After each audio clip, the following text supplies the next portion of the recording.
I put in my filters. Goddamn EQ. It sounds a little bit better. Nice.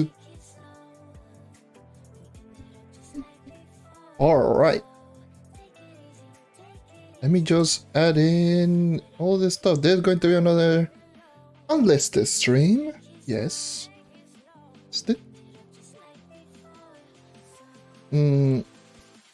Put this on. Yeah, how's everyone doing? How's everyone up to? Haven't done one of these live streams in a little while now.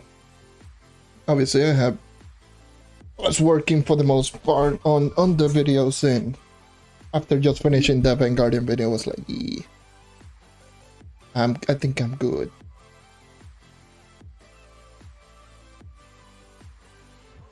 Hold on, I'm setting stuff up first. Just to check if everything's working just fine. You know how it is. Just wait it out until more people just join in. But yes, you may be wondering what the hell is this title? What is going on? And that is in regards to the second part of the title. Yes, I will be doing my weeklies first and foremost. Obviously, of course. Let me just put myself here. Hello. I am back.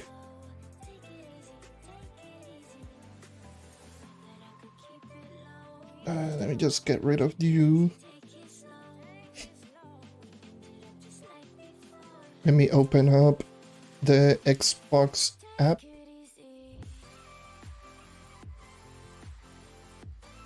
No notification. Right. Just see if the Xbox app is turned. Come on. Why does this happen every single time? Just moving my mouse a little bit. Now there we go. Have this. This is showcase if everything is fine. I've been AFK for 6 hours. Yep. Okay.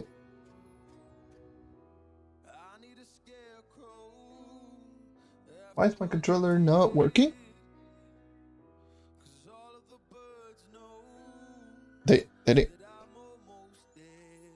Did it froze or something? Hold on. I think that my Xbox literally just froze right there. Maybe not, they just disconnected my controller. Never mind. Yeah, it just disconnected my controller, bruh. So... Xbox, Trove. Logging in. Oh yeah, by the way, they actually put in the sunrise on Trove.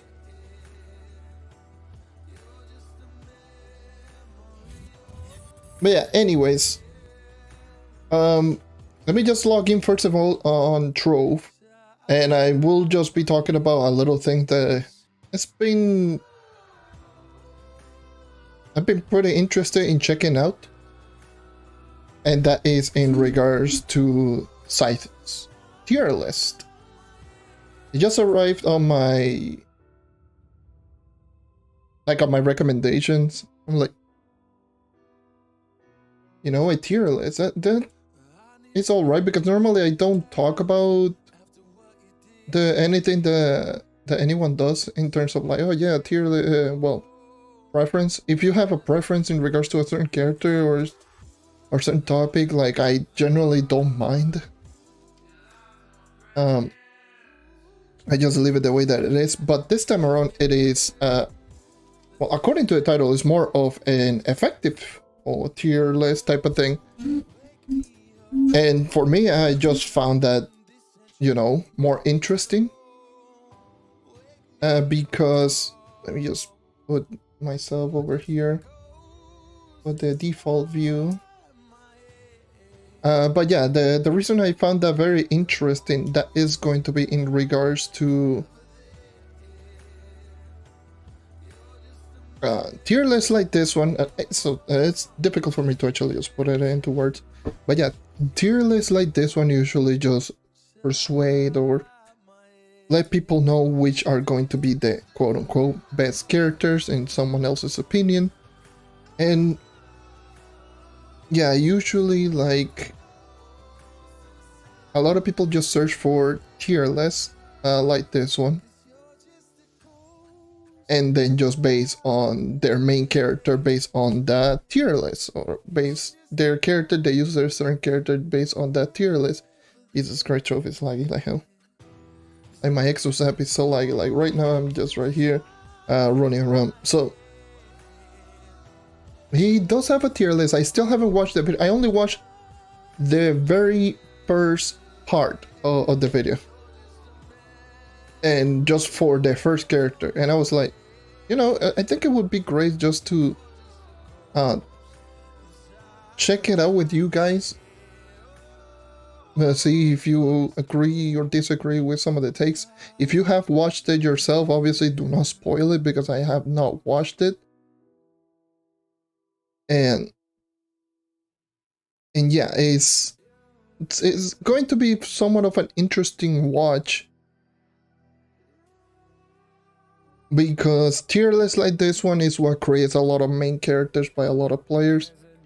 So a lot of players usually just end up just searching, oh, which character do this player, who is clearly experienced, you know, which are the characters that are just good or bad or whatever.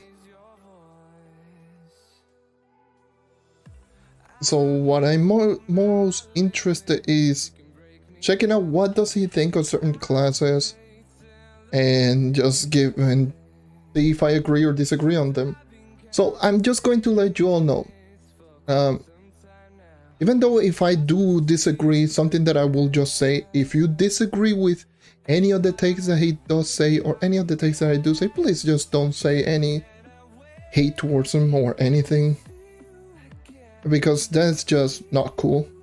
The way that it is. Hold on, let me just lower the volume here so you can hear me more. But yeah, don't say any hate. Let me just put myself right here, because I'm going to change the screen into the video.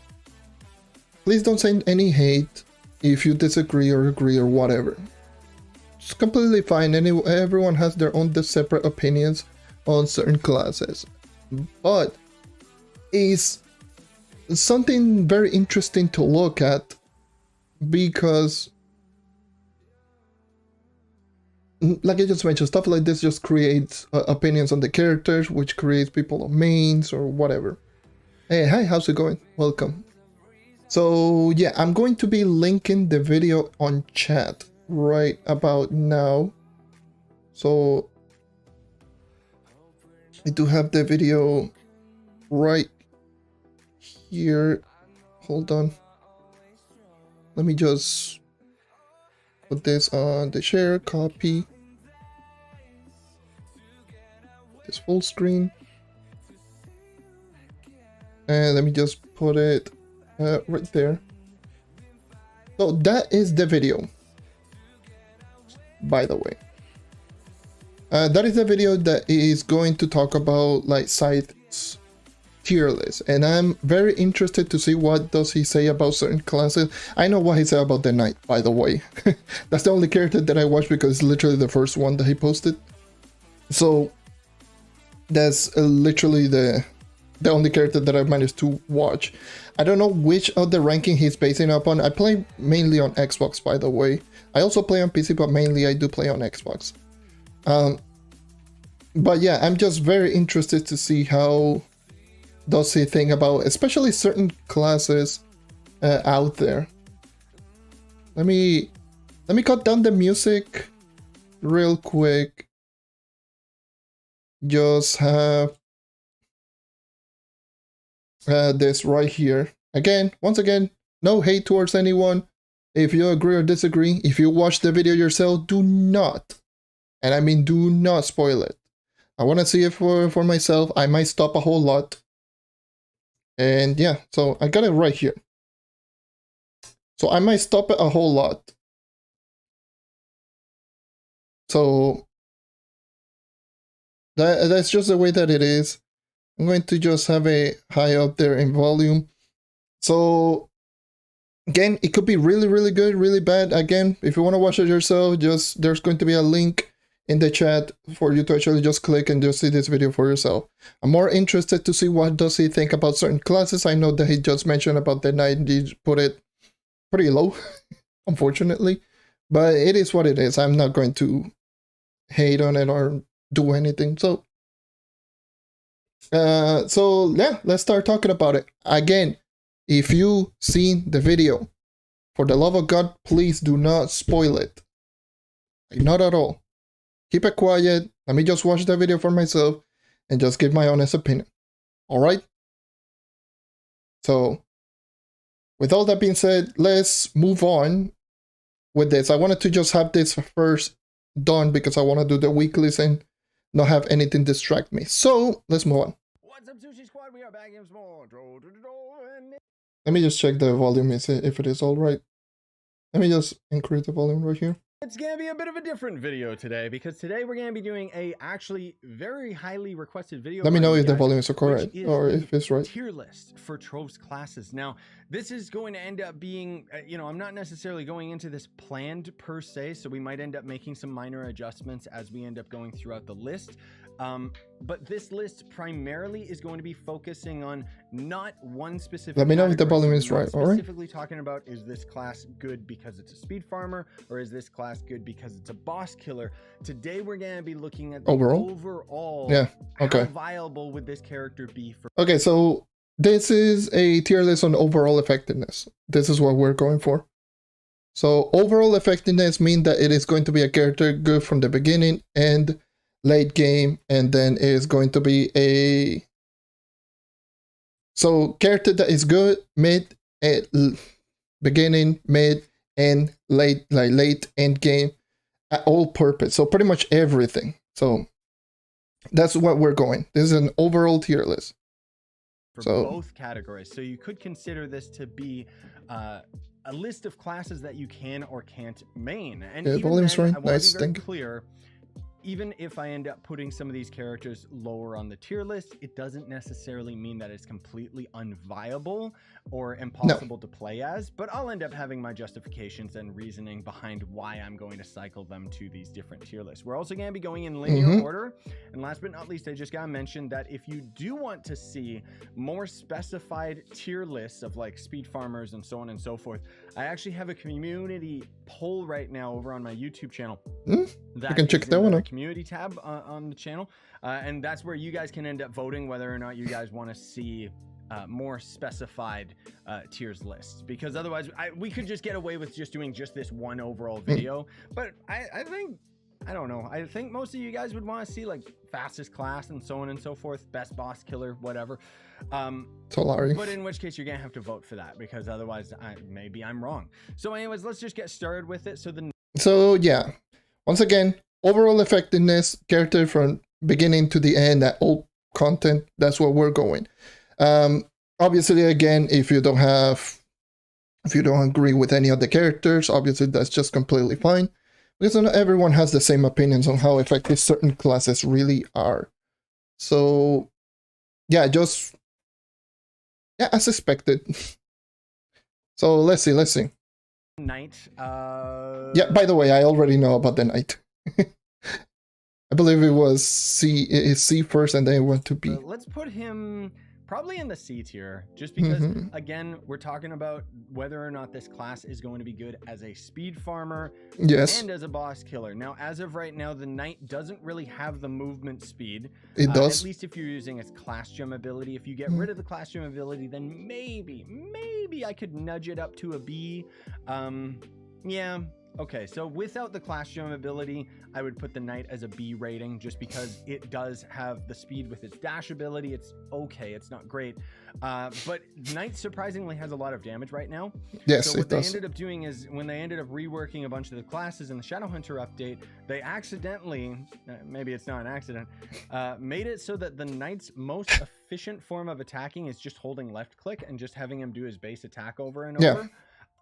Doing the windshield wiper, right? And the class is actually worse off with its class gem ability, because the class is just generally weaker. So Pirate Captain, I think. But once again, the one thing that I obviously do disagree is the character being better without the class gem and with the class gem. As of right now, currently, the Knight is better with than without the class gem. That's just the way that it is. I actually did some testing. When was it? It was, I believe, last week. Because finally my speedometer mod actually does work. Finally, Jesus, I've been just looking for a way to actually just make that work, and now it finally does work. And I actually was doing some testing on how fast you actually run with the dash, and the average speed is around from 185 to 210. That's usually the average speed on one dash. 185 movement speed, super easy to obtain with class gem. All you need is like max movement speed with overcharge, trailblazing, and ally buff, and at that point you're already running over 180. That's not counting Vampire and Vanquisher. That's not counting subclass. That's not counting Fire Disc. So there's a lot of movement speed. So the potential max movement speed on Dash Knight is 240, I believe, is the highest that I was able to see. And the highest potential movement speed with the class gem is 285. So with the class gem, it's statistically faster. So once again, that's the movement speed that I'm able to reach, 285 with my Knight. So then the Knight is definitely on the higher up in terms of speed farmer, because it actually does have overcharge. When it didn't have overcharge, it was below average in terms of movements, but now it is definitely above average because of the overcharge ability. And the other thing that I wanted to mention is the character is definitely great in towards the beginning. Basic attack literally carries you towards literally the whole entirety of the game. It's a good character all around. If I would give it a rating, definitely A or S. Right now, because of the ridiculously strong basic attack and the above average movement speed. Probably maybe in the A category more so than S, because it's still not a good boss killer. So yeah, anyways, moving on. I'll be pausing a lot. No brainer, we gotta put it into the C tier. Again, sorry pirate mains, but any of you guys that are pirate mains, you know you've got a decent amount of damage. Good damage, actually. You can end up having some really high amounts of damage if you end up having the stars aligned perfectly. But the movement speed is what's really lacking in this class, and why we're going to be putting it into the C tier. So Ice Sage, I mean... Again, yeah, Pirate Captain, I maybe had to agree. The character is on the lower end because it's definitely only good at one thing. Boss killing. DPS is high, but you really need to just over prepare in order to actually just make really high. Obviously you really need to just have cooldown reduction, you need to have multiple ultimate abilities, you need to have everything just hit the enemy at the same time to do really high damage. What will be my next 40k PR video? It will probably end up being the Bard. I've been using I haven't been using a whole lot of the Bard, but I've been very interested in using the Bard. And my Bard is 42k, so I might as well just go with that. So yeah, might end up being the Bard. That's my next 40k. But anyways, once again, I will probably just say Pirate Captain is on the lower end. It's only good at one thing, DPS is ridiculous. Is currently the second highest potential DPS in the entire game behind Solarian. But in order for you to actually just maintain high DPS, you really need to have multiple ults. The other thing is that Pycat is not good at dungeon grinding, terrible in the early game because basic attack is bad. And it is a character that will literally destroy everything, but it still feels kind of slow. So that's... Technically, I would probably that's where put I it see into the B Pycat tier just because it doesn't have the movement speed. But I'd feel bad not having it in the A tier, right? Because it's Ice Sage, for crying out loud. Like, it kind of has to be up there just because even if it doesn't have the most movement speed, it's just got such high amounts of damage that it more than compensates for it. Speaking of high-tiered classes... Okay, Ice Sage. What do you think of the Ice Sage? I want everyone in chat, just let me know your opinions on the Ice Sage. Do you put it in A? Do you put it on S tier? I personally just have it...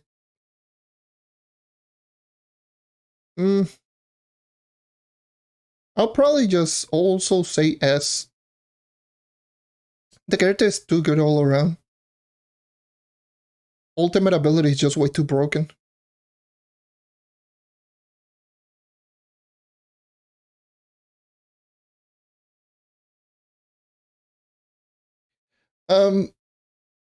Yeah, that's why like Rex, by the way, this is the reason I didn't say anything in the previous video, because the previous video that he made was based on what he liked, like preference from best to worst. This is what he thinks are best all around. That's why I'm doing it.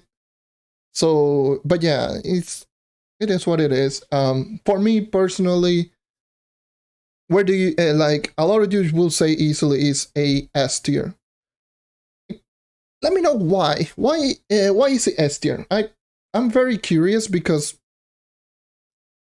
obviously Ice Age is not necessarily the highest in terms of DPS. Let's call it out there. Ice Age DPS is below average right now. The only thing that Ice Age does have is obviously because of the multi-explosion, but that's just very specific. You need to just obviously just pull a lot of enemies to do the explosion with class gem stacks and all of that. But yeah, definitely for that is high up there. But single target outside of that, let's just take that out of the equation, because obviously that's just one very specific thing. If we were going by one specific thing, Paracata would be higher. But if we're going by one, if we're going as an all-around character, outside of the crazy stacking explosion, would you still have it in S tier?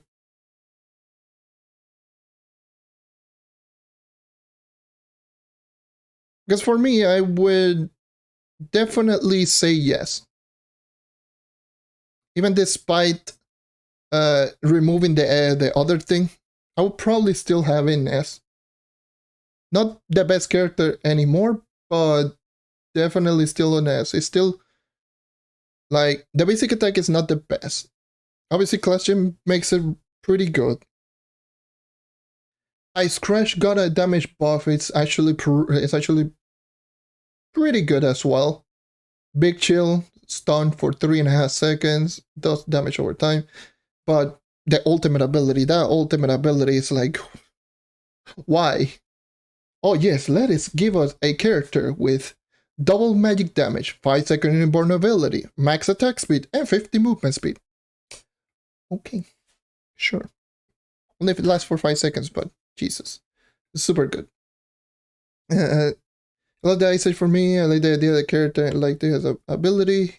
He can easily clear dungeons, high movement speed, high damage, all good.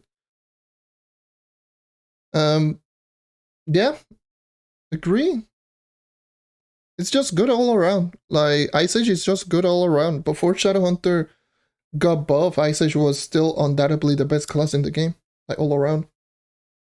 It was not the best at everything, but it did everything well. So I definitely have an S. I think we all know Shadowhunter belongs in the S tier because as of right now, Shadowhunter has a lot of movement speed as well as being a very, very powerful boss killer because of the Shadowhunter rework update and so on and so forth. If you're their highest DPS. Today's video, I have another video talking about guides for returning players. I'll put a card in the top right so you guys can check that out. Anyways, let's move on to the Fey Trickster. So Fey Trickster is an R1. Yeah, who doesn't have a Shadowhunter in the S tier? Seriously, who doesn't? Shadowhunter is undoubtedly the best character in the game. Top 3 DPS, some of the best dungeon grinding out there. Super easy to use. Practically doesn't need any stats. I still have it as the top. So, yeah, that's a no-brainer. Anyways, one of those classes that I would label as a B tier just because it's kind of like the Knight in that you could use your right-click ability to teleport, and that's pretty dang quick as far as speed is concerned. But the damage kind of falls off with fighting enemies and bosses and so on and so forth. Fey Trickster can end up being powerful, okay? But it's just the damage falls off just a little bit too much, and the movement speed is not as good as I would like to put it at a higher value. Which base movement speed is... Yeah, Fey. I mean, I kind of agree that Fey should be around here. But at the same time, around the same realm as the Knight, would you take the Fey Trickster?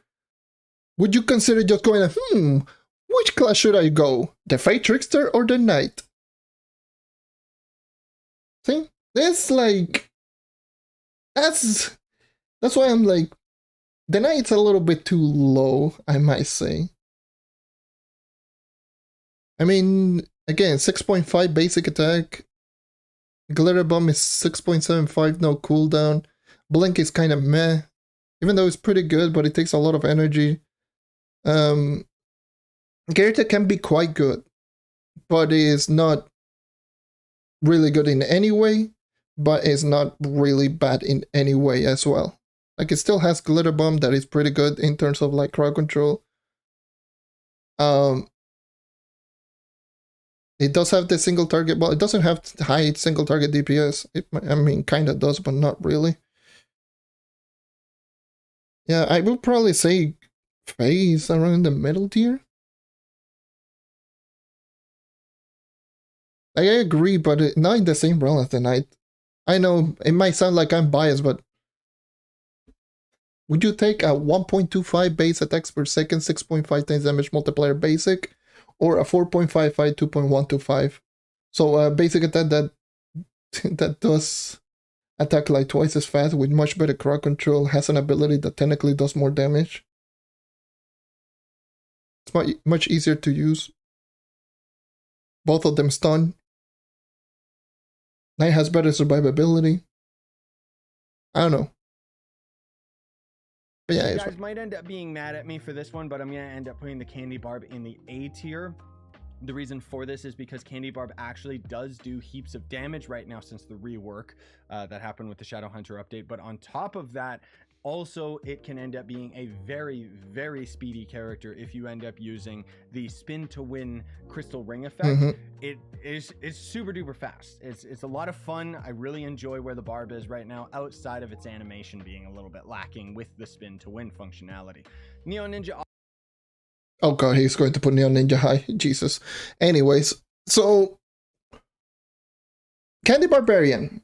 Where do you rank Candy Barbarian? Do you rank Candy Barbarian above the Knight or below? I'll probably say both of them are neck and neck right now.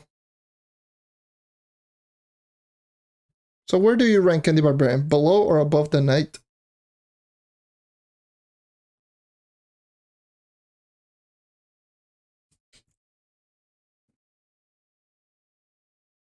Because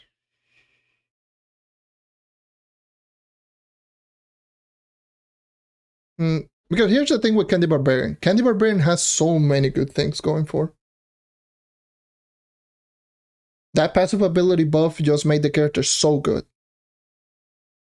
Like, the passive ability, double attack speed, 40 movement speed, 30% physical damage. Really good, really good. Obviously, 30% physical damage by default is also really good. It's a character that I feel right now is pretty good in the early game. Definitely pretty good in the early game. I probably just got disconnected in Trove. Pretty good in the early game. Definitely becomes really good in the end game. I'll probably say it's around the same realm. Both of them are pretty much neck and neck. Candy Barbarian can reach higher in terms of movement speed, but the Knight is much more consistent because most of the abilities from the Knight are higher damage. So it all depends. Like both of the characters are for me are equal. So it is what it is. Like both of them are equal. Because here's the thing. Candy Barbarian has a really strong basic attack, but it is both weaker and slower than the Knight basic attack. Has Vanilla Whirlwind that does less damage. And has the ultimate ability that is just a nuke. It is just ridiculous. But it has Spin to Win that is just faster. I don't know. It is what it is. Obviously, we got put into the A tier. The only reason I'm not putting it into S tier is because Neon Ninja is still not a particularly good boss shredder. So there's a couple different boss examples that I could give you guys, which would end up being either how does this class end up handling Leviathans or Delve bosses. Now, we've kind of moved away from the Delve bosses in favor of, you know, just Leviathans and so on and so forth, just because Delves kind of end up falling a little bit flat nowadays. But if we're talking about Neon Ninja versus open world bosses and so on and so forth in U11 or even in Delves, then I would actually probably put it into the S tier. But when we compare it versus Leviathans, that's where I would lower it to A. But I guess for argument's sake, we'll just keep it into the S tier. You guys agree with me, right? Like, it's the Neon Ninja. It's the fastest class in the game. Not really. And the damage is good. It's not great, but the speed more than makes up for it and kind of evens it out, right? So it's like, while the damage is lacking, the speed is just so high that it kind of goes whoop and still brings it up to an S tier in my eyes. Gunslinger, unfortunately, is going... You agree? Just based on the little grunts here and there that I just made, do you agree? Do you agree Neon Ninja S, high A, S tier class right now? This is overall, yes, this is overall, beginning to end. Uber 11 bossing. Do you agree? Do you agree that Neon Ninja is still an A to S tier class?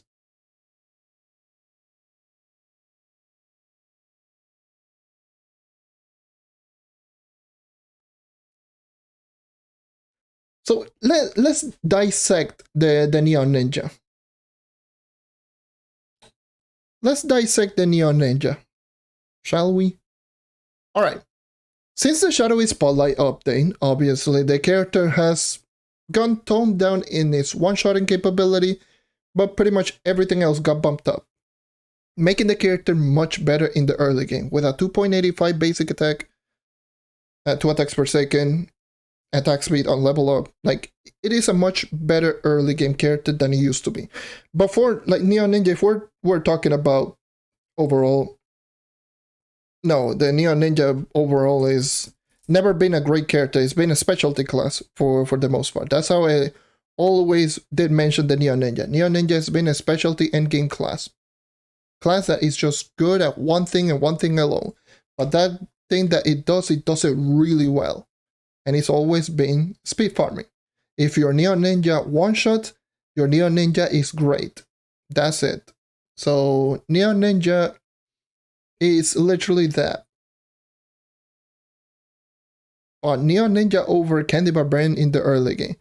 Neon Ninja over all of those characters just because it has a 50% movement speed buff.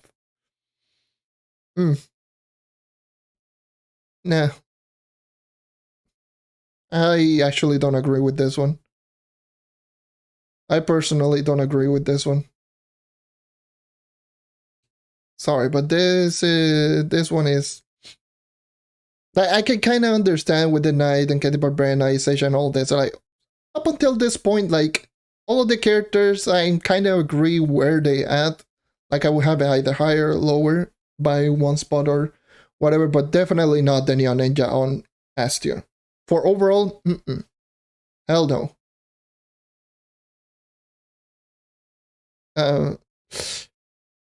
Yeah, it is a character that is alright. Like, would you use the Neon Ninja? Would you use the Knight? Knight is much stronger in terms of like the basic attack and is much better in the early game.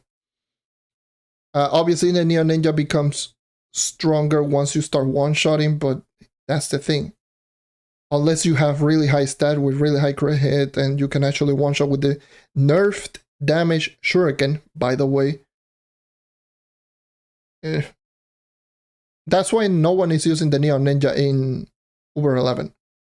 Character doesn't one-shot. It can be quite decent with a basic attack build, but a character doesn't one-shot. And which is what the character used to be really good at. Move fast, kill one-shot. But it doesn't do that anymore, so it's unfortunate, but yeah, I don't agree with the Neon Ninja. Anyways, let's move on. Going to end up being our first D-rated class. Worst class in the game. I'm sorry, Gunslinger mains. Okay, yeah. You guys know more than ever how the time in the sun for the Gunslinger has kind of come to an end. I want to be clear, Gunslinger has the damage if you still end up using its ultimate and everything like that. Like, it's still particularly powerful.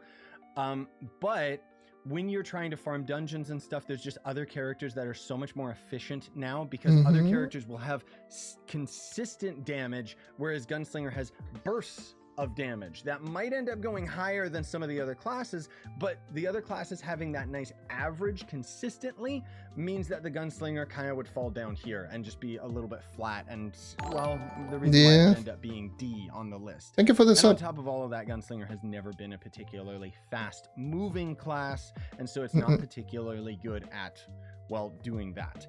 That slowfall is just horrible. But yeah, the Gunslinger wasn't necessarily, well, it wasn't in a good position before Shadowy Spotlight. Then it got nerfed for no reason.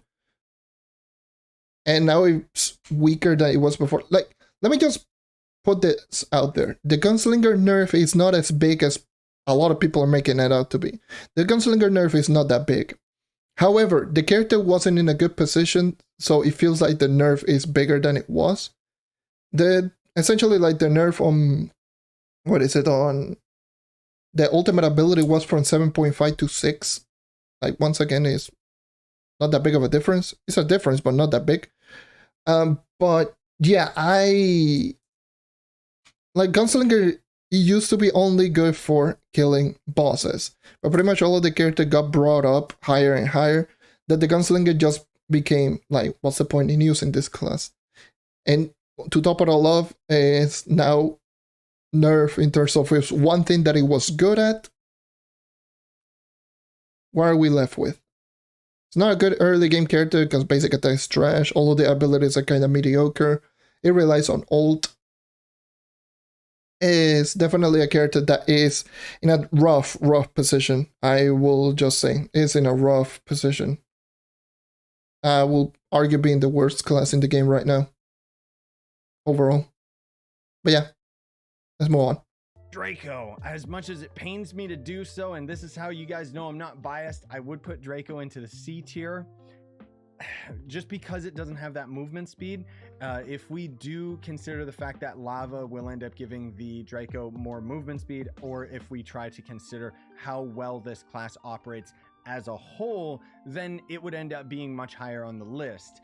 Interesting. But for today's sake, most of all, like I said, we're taking into account how fast is it, how good is it at boss killing, in which case it kind of falls into C tier just because of the fact that it is not a fast class. It's kind of one of those classes like the Pirate Captain where it has the damage, it has more damage than Pirate Captain and a lot more survival.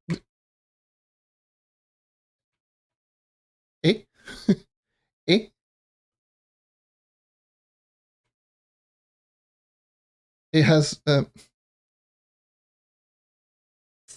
survivability, but generally speaking, the movement speed just really hurts it and keeps it down, right? So Boomeranger is going to... All right. That's an interesting one. because not a lot of people are talking about Draco. Jesus, this stream is already 40 minutes in, and I've only been 8 minutes into the video. Yes, I do talk a whole lot, sue me. But yeah, I will do my weeklies just for compensation. I will do, I will do all of the weeklies, at least the weekly Sunday uplands and also the weekly delves. So do bear with me. I was expecting to go like a long while on this video. Because again, this is something that people might find interesting. Like, just seeing the Neon Ninja, people might think, oh, Neon Ninja is S tier, let me just use my Neon Ninja. So, yeah, I think I find it very, very interesting to watch a video like this one. Just put in my recommendation, I was like, hey, yeah, whatever. I already saw the Knight in B tier, so might as well just check every single class. Anyways, but Draco. Where do you put Draco? Draco is one of those characters that are in an interesting position. It's not necessarily great in everything, but it's good at everything. If that makes any sense, it probably doesn't. I would probably just have him between A or B, if given the chance, because I haven't tested it out. Even though the character is not fast, but it does have burst, which makes it really good in over 11. And good crowd control, like it makes it for a really good class in over 11. Just based on what I know of the class, I still haven't used it. It's definitely among the better classes in, probably even is the best low to mid delving class for floor killing. You can literally just run, throw minions, and just have everything just detonate and kill everything. So it's good on that aspect as well. It's my main class that I use for the most part for low mid delving usually. DPS is good. It's not better than Pirate Captain. No, Pirate Captain is second highest. Especially like considering that the Pirate Captain's buff to the turrets, especially from Clash, got essentially double damage and it shoots like 50% faster. It's ridiculous. I'll probably say Draco is like the literal middle of the pack class. Like, it's not insane, but it's not bad. It's not the fastest, but it's not the slowest. It doesn't have the highest DPS, but the DPS is not low. It can be quite decently good in the early game, and it's still quite decently good in the end game. I feel the character is literally in the middle of the pack, like right now, Draco. So that's what I put it. End up being a weird one, because while I would put it into a C tier right now, I think we can safely put it into a B tier as kind of a in the middle, not 100% sure about this guy yet, because Boomeranger's got decent movement speed, most of all because the class itself ends up having a higher base movement speed by than 3. Somebody like your boy the Draco. But we do know that the Boomeranger is getting a rework right now, so maybe it'll end up going higher on the list once that goes away. Actually, you know what? Come to think of it, even though I have it in the B tier list, its damage...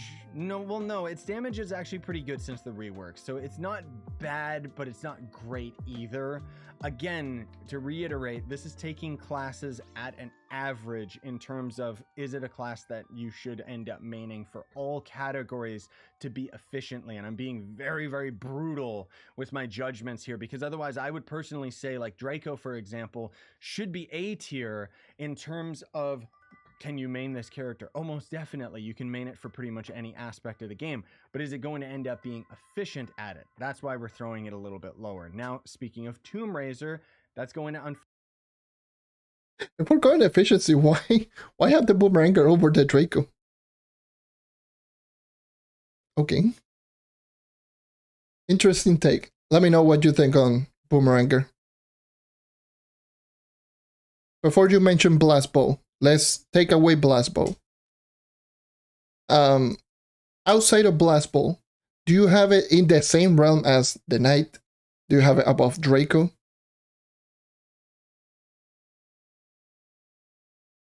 That's the interesting question that I have. Is the character decent? Oh, most definitely.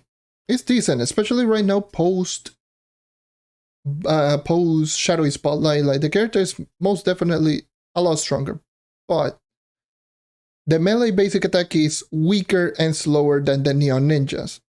And we already mentioned a little bit before how the Neon Ninja is, if it's not one-shotting, then why is it good? The bow outside of Blast Bow is mediocre. It's a much weaker Vanguardian basic attack. Does the same damage. Well, does it do? No, the Vanguardian does more damage. And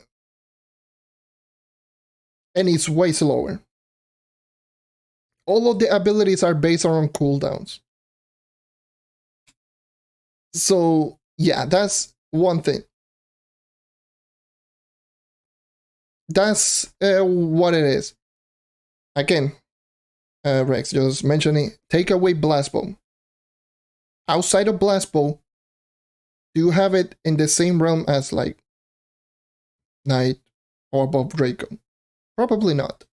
And even still, Blast Bow is great, don't get me wrong. But does it put it, like, above Draco? It's maybe an average to maybe slightly above average class currently right now. Because this is definitely a character that is, you know, it's decent. It's just decent at everything. But once again, the basic attack is a weaker Neon Ninja basic attack on melee. And bow is slow and single target outside of Blast Bow. The minions are a good thing, but again, the minions are literally a weaker Tomb Raider minions, which can be decent, but then again, it's not that great. The ultimate ability, you know, good burst. Oh, Jesus Christ. Let's not talk about the knockback, because right now, for some reason, that is like pre-patch knockback, especially Cluster Bomb. Oh, you like sending enemies across the map? Oh, hell yeah. And Boomerang is like 4.5, still gets stuck on enemies and does stun, but it's not a great ability. So, again, it's another class that is maybe in the middle of the pack or maybe slightly below average. The only good thing that the character can do is the same thing that the Ice Age can do, but slightly worse. Which is going to be group killing with Blast Bow. Ice Age, obviously, with the class gem. But outside of that, you know, it has around the same DPS as the Knight, probably slightly higher. You know, DPS is kind of decent, but outside of that, doesn't have any movement speed buff. The slightly base movement speed is only +3, by the way. Like, the movement speed that it has above every, like, most of the characters, literally 3 more movement speed. No. So, yeah, no. Fortunately, be another one that we'll probably end up putting into the C tier. Now, I know that this is kind of sacrilegious to see both of these classes, which are absolute powerhouses when it comes to them being boss killers and having high survivability. But their sheer lack of movement speed, not to mention their overall damage, it takes a while before both Draco and Tomb Raider get to the point where they're doing their maximum amount of damage. Yeah, setup characters. Versus the other classes that are higher on the list, you hit one button and they're already just dealing maximum damage. Versus Draco, you gotta summon a bunch of Draco babies. Tomb Raider, you gotta summon a bunch of Tomb Raider babies. And then you end up having the damage, but even then you don't end up having the movement speed. Now, this is going to end up being an odd one, but I would actually say that... What do you think? I actually do like the Tomb Raider a lot. But in the same realm as Draco, I have the Tomb Raider. Same reasons. But it's just much better in terms of survivability, but slightly worse in terms of DPS. That's it. It's literally like, Draco and Tomb Raider are literally like, if you put the Draco in one rating, you should put the Tomb Raider right next to it. Like, both characters are really equal. Like Tomb Raider is ridiculously good in the early game. But it's just, both of the characters are set up characters. That's just how it is. Again, similar to Draco, I have them in the middle of the pack. Tomb Raider is not fast. I kind of glitched out. Like, Tomb Raider is not fast, but it's not the slowest, you know, in terms of killing character.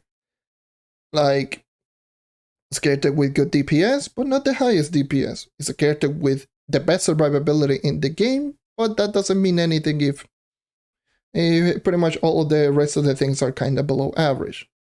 It's not great at anything, and it's not bad at anything. It's going to start out pretty good, and it's going to end pretty good.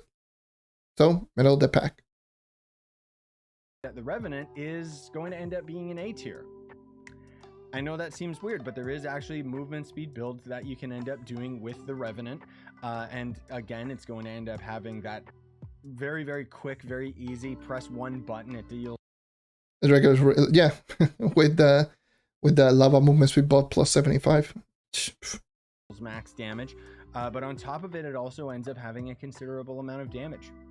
Just in general. You wouldn't think so, but Lunar Lancer. Again, would you put the Revenant over the Knight?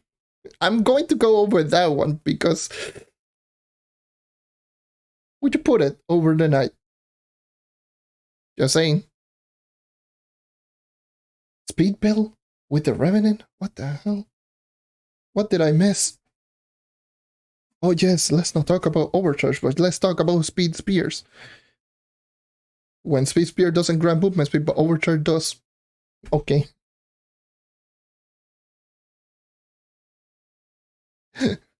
If we were going with based on consistency, the Revenant doesn't have movement speed buff. Revenant is tied among the slowest characters in the game. It's really good, like probably one of the better classes in the early game. And it's definitely one of the stronger classes. Like, I would agree put it around the A tier, but do you have help of the Knight? I don't know. Let me know what you think. Let me know what you think of that one. Lunar Lancer is a tough one because I would love to put this into S tier, but I gotta remember that this is not about movement speed, so we gotta lower it down. It's considering boss damage as well, and because that is going to end up being one of the big categories, we gotta move this guy into the B list. Damn, Lunar Lancer in the B. Holy Jesus. I'm sorry, Lunar Lancer. It pains me to do so because Lancer in general, like, I love Lancer. I think that it is an overall fantastic class to main, but in terms of just trying to deal damage to like Leviathans and stuff like that, then it would just end up being so much lower on the list. It just, I don't know. I mean, do you guys agree with me with any of this tier list stuff? Maybe you have your own different opinions, in which case you can leave them down in the comments. Maybe you think I'm crazy. I think I'm kind of justified in the judgment because this is, again, this is the very harsh look at whether or not these classes are higher or lower on the tier list. And it, by the way, this is the reason I don't do tier lists. Everyone's going to disagree, everyone's going to agree, whatever. It's what it is. So that's why I'm not going like, oh, you are dumb. What are you doing? What are you saying? It's like, you know, it's your opinion. Sure. It's what it is. It really is painful for me to end up doing it like this, you know, like it just, yeah. So speaking of. All right.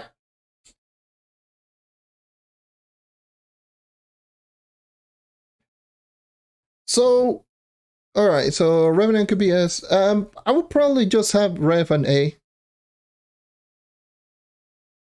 I'll probably have Rev and A. I don't think Rev is better than Knight currently. And I don't think it's better than Candy Barbarian. Like, it has the burst DPS. It has the DPS that is just high up there. But it's not necessarily the highest, but once again, like, it does have speed spears, but if you're comparing speed spear to overcharge and spin to win, which one is better? Like, I'll probably just have like Revenant top of the A, or maybe if we're being more generous, then yes, maybe S, but definitely, like, I don't have Rev over Knight or Barb. Definitely not. Because if we are going to just go one by one, basic attack, Candy Barbarian, Knight are better. They're both faster. And in the case of the Knight, is also stronger and has much better crowd control. On both cases, on Candy Barbarian and the Knight. The main spammable ability on both of them, the Revenant is the most damaging one, but with Clash Chains a 1 second cooldown. So the other characters are going to have a beat on both Vanilla Swirlwind and Spirit Squire. Movement speed buff, Knight and Candy Barbarian have movement speed buff, Revenant does not. But the Revenant has the burst coming from Spirit Spears and Spirit Storm. And not to mention the survivability on Revenant, but all three characters have pretty good survivability, but definitely Revenant has them beat on both of them. Generally speaking, like, the Revenant is going to be better than both characters in the early game. Knight and Candy Barbarian are going to be better nearing towards the mid and definitely like late and end game. Revenant is definitely a character that is consistent as hell. It's going to start A, end A. There's not a stage in the game where the Revenant is weak. So that's why, like, the character is just really, really good. Even in Leviathans and stuff like that. Like, for Leviathan, the only thing that you need to watch out for in Leviathans is the one shot from Nefera. And that is just so easy telegraph. It literally just does the spin. You can literally run away and then come back once it stops doing the spin. It's super easy. So yeah, it's not that big of a deal in that aspect. But yeah, definitely, I don't know. It's just the character is slower at speed farming, but it can be more consistent. So yeah. And anyways, what I'm more interested about, like, I just went into a little tangent. What I'm more interested about is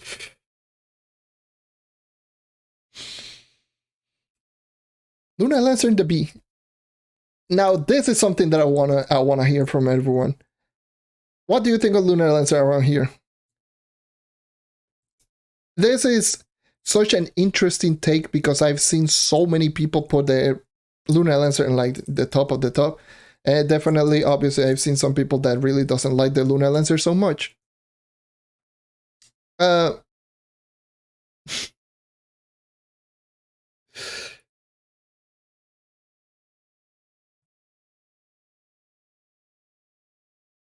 Yeah, it's so easy. Like, the one shot is the only thing that everyone should be worrying about. It's super easy to avoid that. But so yeah. But Luna Lancer. So the character has pretty good DPS. It's just such a. I don't know how to rate this character. Like, this is one of those characters that I really don't know how to rate them. It's like, it's fast, has good DPS, but it doesn't have the best basic. It's not the character with the best abilities out there. It's a character that is consistent, but it's not insane. If you want the highest potential DPS, you have the same problem as Draco and Tomb Raiser, because it's minions. So we can dish out high DPS, but it's a setup in DPS. It's fast, but the fast movement speed is inconsistent.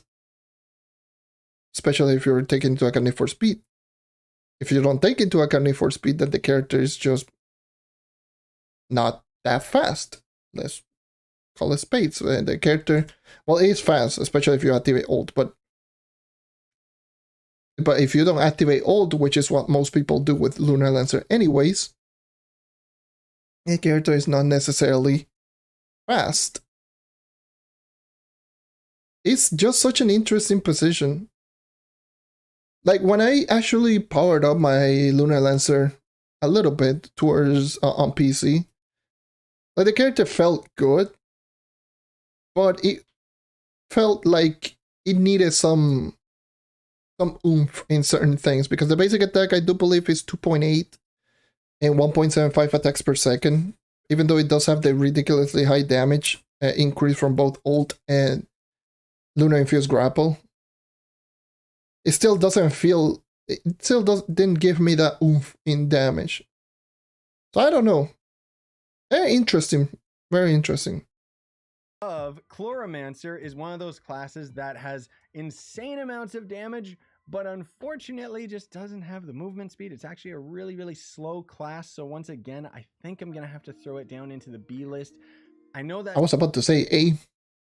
Seems crazy, especially to have it lower than Revenant and Barb of all things, because, you know, I keep talking about how, like, oh, well, Revenant and Barb at least can compensate, you know, with Barb, that's Chrono Trigger music. Might not have super Big amounts props. of damage for bosses, but the movement speed is just so high that it kind of balances out. With Chloromancer, it's kind of one of those sequences where it could very well be in the C tier list, just because it's got really, really good boss damage, very, very low movement speed, and so it kind of goes boop, and it ends up as a B in my personal opinion anyway. Then why the hell is Neon Ninja S? Why is Neon Ninja S? Yeah, Chloromancer. Same as Party Captain. Probably even worse than Party Captain, because Party Captain just feels much better than Chloromancer. Chloromancer is just literally you do this one thing. That one thing is the only thing that you could do, and that one thing got nerfed. So, okay. Like, terrible in the early game. It's one of the worst classes in the early game. Outside of boss killing is super awkward to use. It's not necessarily good. The only good thing that it comes in terms of like dealing damage is single target with green gatlings. Like, the only good thing is just seeing one enemy and deleting that one enemy, and that's it. It doesn't have good like crowd control like at all. Like for Delph, floor clearing is horrible. Yeah, no. I don't have this above Pirate Captain. Sorry, but yeah, no, Chloromancer is kind of meh. So this is going to end up being a surprising one. Yep, that's right. I'm going to put Dino Tamer up here into the S tier. You want to know why? Because it's actually got a little bit more damage than you guys would think that it does, especially when you consider Delves and U11 and so on and so forth. But on top of that, this is one of those instances where it has a decent, moderate amount of damage, but on top of it, it has a lot of movement speed. So it kind of goes bang and still ends up being an S tier in my opinion. Again, you know, this is all subjective. It's just kind of my own personal take on it all. So where would we end up putting the Vanguard?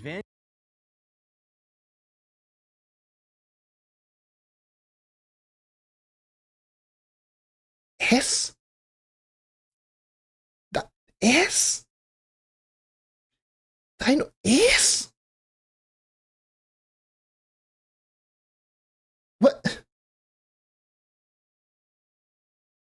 Would you? Okay. Broken record time. Would you put the Dino Tamer over the Knight? Would you put the Dino Tamer over Candy Barbarian? Would you put the Dino Tamer over Ice Age?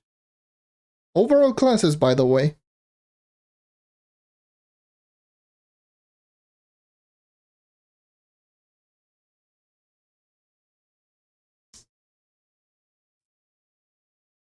Like, I don't mind being high, but would you put them above all of those other characters? I need to remind everyone that the movement speed, while is high, let me just remind you, the movement speed is high, but this is a character that relies on cooldown reduction. So in order for you to actually just maximize that movement speed, you need to sacrifice Trail, or you need to sacrifice Arcane Emblem. Both, here's... Okay. Anyways, the movement, if you sacrifice Trailblazing Emblem, your movement speed is below Knights. That's it. It really is just that. Your movement speed is statistically below Knight if you're rocking Arcane versus Trail versus Knight Overcharge. Knight is faster.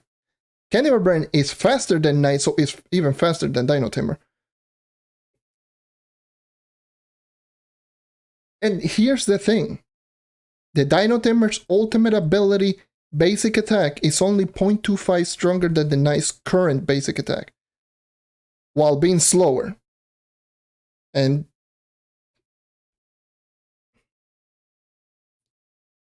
let me just remind you that the movement speed on Dino Tamer is plus 40.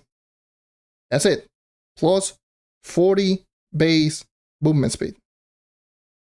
It's high, but it is not this god untouchable character. So I have it high, but I don't have it above Knight. Currently, right now, definitely not.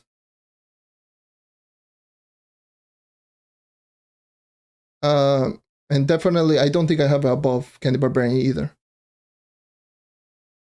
Like, both characters receive some of the most question mark buffs that I've seen on any character in this update. Like,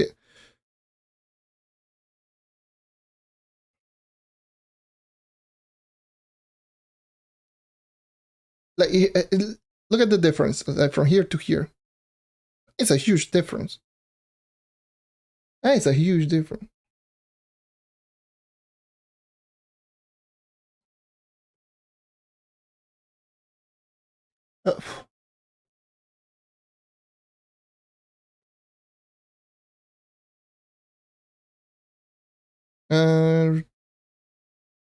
Chromatic Arcane over 11, Trailblazer and Red Arcane in over 10. Obviously, you should be using our Trail over Arcane in U10. Yeah, the character is pretty high, but again, I have it high in the tier list, but I don't have it above Knight. Like, if we're talking about one-shotting capability, Knight has a beat. Basic attack, Knight has a beat. Movement speed, if you're using Trailblazing, is the only way that you can beat the Knight. Momentum building and Knight is equal, and sometimes Trailblazing movement speed buff doesn't trigger on Dino Tamer because plus 20 block range, and that can hurt movement speed buff.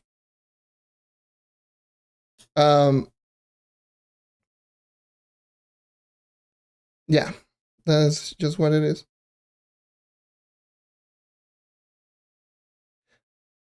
That's the thing. DPS is the only thing that it has a beat, but it definitely everything else, no. And just because of that little bit of DPS, I don't think it's just above the Knight. And let me just remind you, overall classes has to be good in the early and in the end, like early, mid, late, and end game. We're talking mostly about mid, probably higher than mid game. Early game is something that we also need to take into account, where the Dino Tamer kind of falters because obviously Dino Tamer doesn't have all of the same tools that it does have at the end game. Obviously, when you take into account cooldown reduction, that's why I mentioned a cooldown based character. Early game is a thing that you really need to rely on cooldown base, and cooldown is not necessarily that good. So yeah.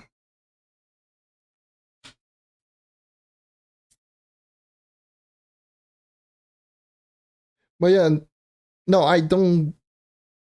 I have it high, but I don't have it this much higher than Knight. Definitely not. Vanguard's another one of those characters where it's actually the opposite of the Chloramax. I like this. Vanguard has music. A lot of movement speed that should put it up into the A tier list, but unfortunately the damage on this class is just so lacking that we gotta knock it down one. I was about to say. Maybe even knock it down to C tier. That pains me to do so, because Vanguard, you know, it's got a decent amount of damage. It can definitely handle endgame dungeons and so on and so forth. But frankly speaking, it just, most of all, you use it as an alternate to the Neon Ninja. Because with Neon Ninja, Neon Ninja's way faster and way stronger, yes. But with Vanguard, you can face forward with the dungeons that you're dealing with. Same Back with in the Ninja? day, Vanguard ended up having a lot more functionality than Neo Ninja, but of course that's actually changed quite a bit over time. Bard is going to end up being a weird one because we're going to throw it into the A tier. I know a lot of you guys might argue that it would belong in the S tier because it does have really good movement speed and Yes. it does have a surprisingly good amount of damage as Not really. well, right? Like it just does. Now, last but not least, we're going to be talking about the Solarian. Okay.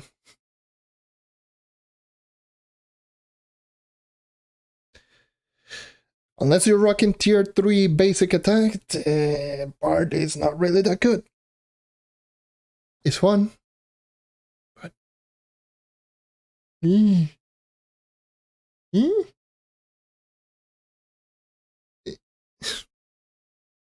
Okay.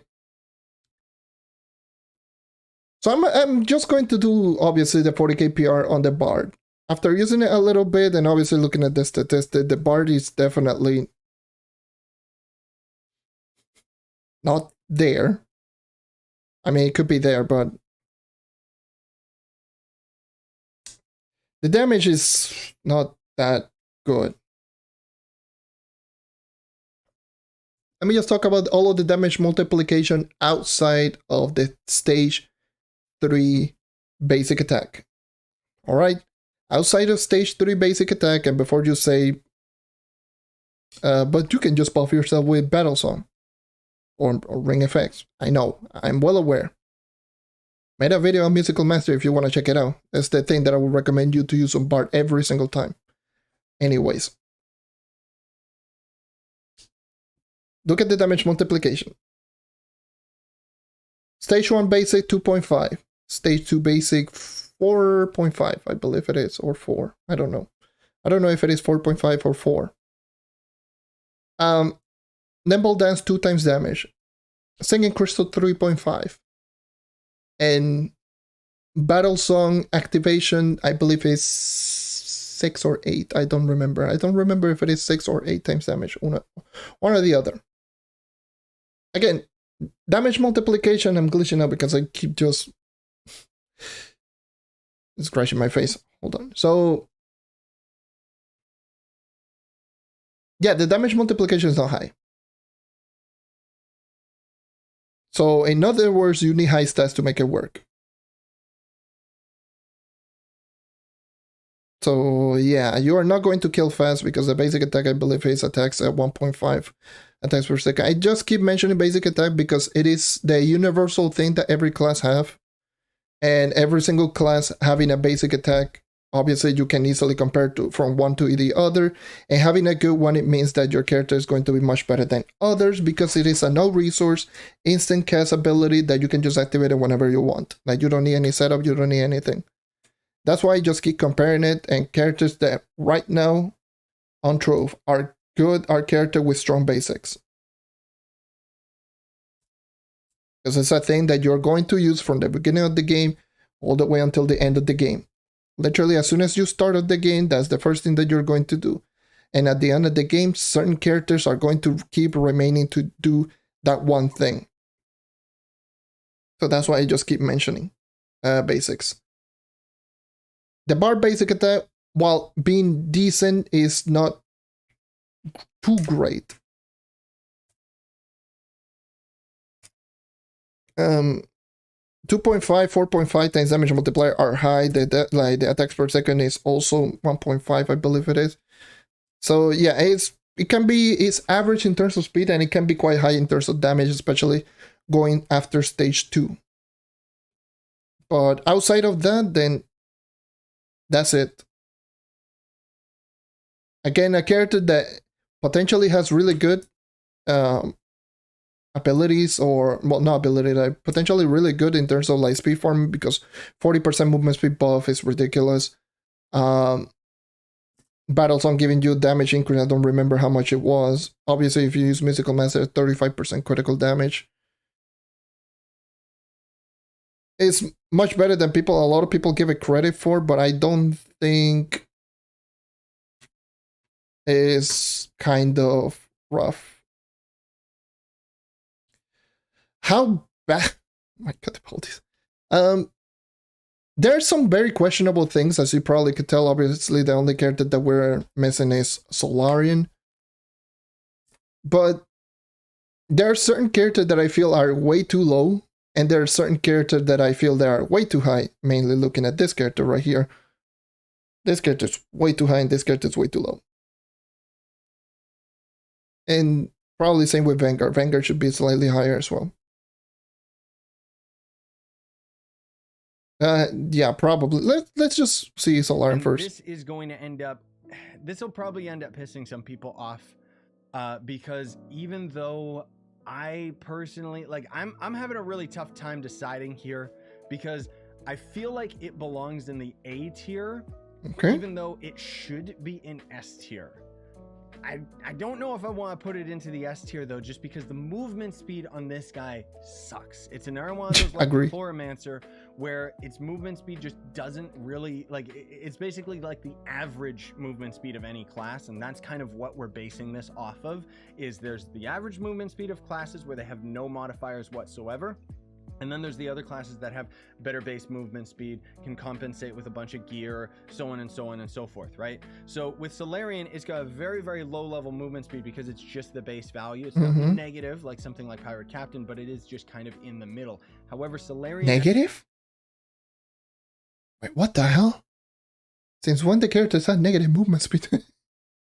As of right now, is actually the strongest, heaviest hitting class in the entire game. Yes. And that's where that alone, I kind of feel automatically forces it into the S tier. Like, I gotta give it a pass, right? Because even though it doesn't have the movement speed, and you might not necessarily want to end up maining the Solarian for every single aspect of the game, keeping in mind you can main all of the classes in Trove right now. Yes. Gunslingers can be, by the way, yes, that's true. You're gonna really, really struggle with in terms of all categories. So movement. Kind of find it funny that Gunslinger is on a tier on its own, but below every single class. Like, bruh. Speed, dungeon farming, and so on and so forth. But generally speaking, you can use any of these classes and you're going to be fine. However, Solarian's at one of those points right now where you're using it to kill things. That is it. You're not going to be using it for speed farming unless you end up using, there's a bunch of little glitches and exploits that you can end up doing to make any character fast in the game, but we're talking about like off of the base value and not using any of that stuff, right? Okay. In which case, you know, I gotta hour give 20 minutes just because the damage is just so astronomically high that even the lack of movement speed, it still kind of forces it up and forces it to stay into the S tier list in my eyes. Just kidding. Let's bump it down to an A. Bro. Anyways, what do you guys think about all of that? Do you guys agree with me or disagree? Again, you can leave it in the comments down below. And don't forget that there is the community tab right now. It's like, screw it. I put it in A tier. I would do the same thing. If I just stuck, I'm like, yeah, screw it. A tier. Don't care. But yeah. That's the whole list. Where you guys can... Let me just put it right here. That's the whole list. What do you think? Which character do you think are high? Which character do you think are low? Also, this is based around overall effectiveness. From the beginning of the game to the end of the game, at dungeon killing, and at DPS. Literally taking everything into account. That's this list. That's the list this is going for. Where do you feel certain characters are sitting at, or where do you feel certain characters are sitting at? If it is too high, too low, whatever. Also, I personally am not going to do a tier list like this one because I feel it's just, what's the point? There's so many different categories when it comes to making a tier list. Like, obviously, where do you take into account? Early game, mid game, late game, end game? Do you take into account dungeon grinding? Do you take into account the floor clearing, boss killing, speed farming?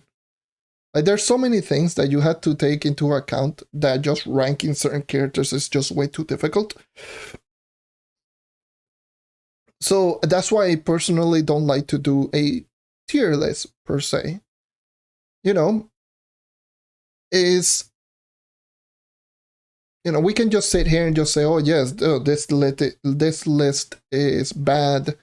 oh, this is great or whatever. Is at the end of the day, it's just personal opinions for the most part. And that's why I'm just like not completely triggered. It's like, why are you here? Why are you not like over here or maybe even S? Like, where the hell? Like, where the hell are these classes above this? Like, and Solar.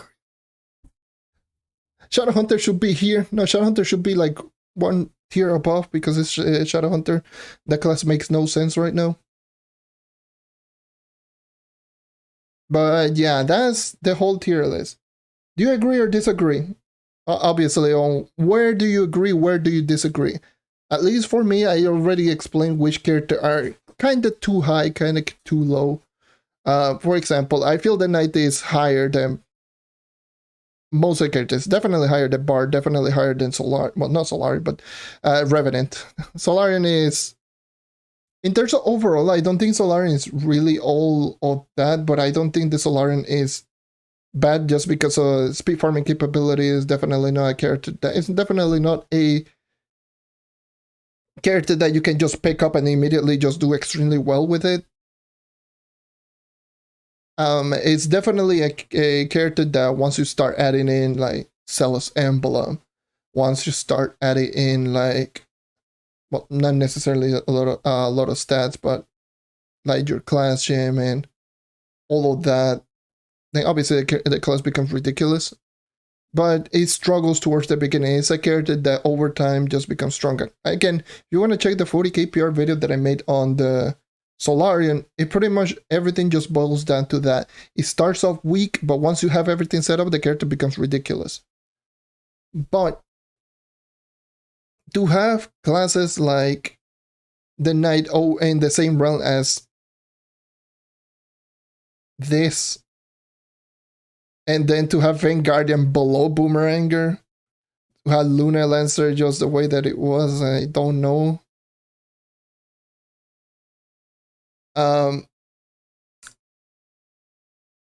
Gunslinger being low tier, like below tier, it's like so funny to me. It's just so weird. It's the only class like down here, like bro.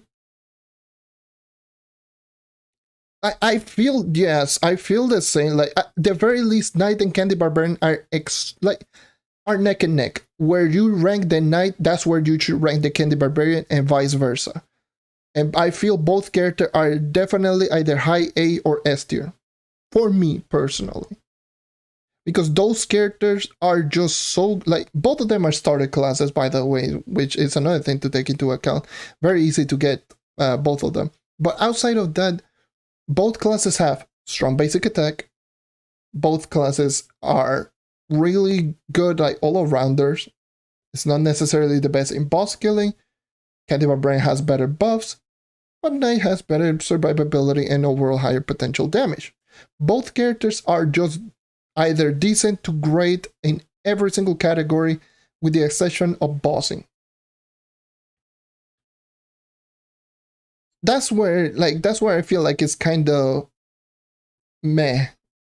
I mean, that's where I feel the Knight is kind of low. Is still underrated till this day. The class is still underrated till this day. Even though I made the 40k PR video, even though I explained how dumb the character can be, the character is still underrated because when the character started off, like before the Adventures update, this was considered the worst class in the game, and then it got bumped in the Adventures update, and it wasn't that insane, even though it was insane. Like the Knight was really good, but a lot of people weren't taking into account because that was back in 2017 when no one was taking any of the reworks into account. So yeah, that got just thrown into the wayside just completely quickly. Then Jesus. Then all of the reworks on all of the other characters just brought more spotlight into all of the other characters that obviously then I just got thrown into the wayside. And yeah, that's about it. Yeah, like I don't think there's any bad character per se, maybe with the exception of Gunslinger. Gunslinger is just in this awkward position in the game where the only thing that it's good at, all the characters does it better. Like, way better. It's not even that close. But outside of that, like, all of the other characters are just good. They're just decent. Shadowhunter is overrated as hell. I disagree. I think Shadowhunter is ridiculously good. I think it's still the best class in the game.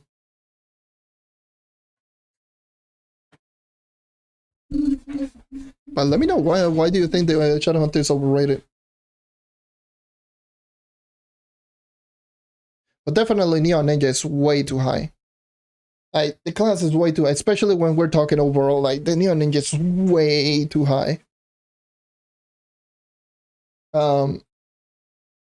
Definitely for sure. Like, this class is way too high and needs to be somewhat toned down. Dino Tamer, I feel like it should be in the A. Definitely not S.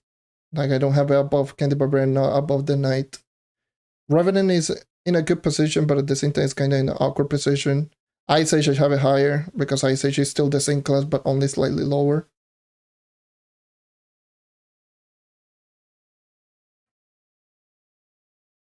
Yeah, Shadowhunter is overused. Not overrated, but overused. The character is used like crazy. Everyone's using Shadowhunter. But obviously the character is just good all around. You can quickly see by my experiences with the character on the PC account. Character is so good in the early game. It becomes pretty good once you start reaching in the mid game. Has high DPS, so it can be just good in boss killing. It's good in the late, and it's good in end game. Has a 40% movement speed buff. It's fast, strong, easy to use, doesn't need stats, doesn't need anything. Like, good class. The only thing that it doesn't have going for it maybe is could be like boss clearing, but if we're going to peg the character down so much just for clearing floors, then a lot of the other characters should be lower as well. Anyways, that's the whole tier list. Let me just switch into the X1 and start doing weeklies. So yeah, let's put this down. Yeah, okay, I got disconnected, thank you.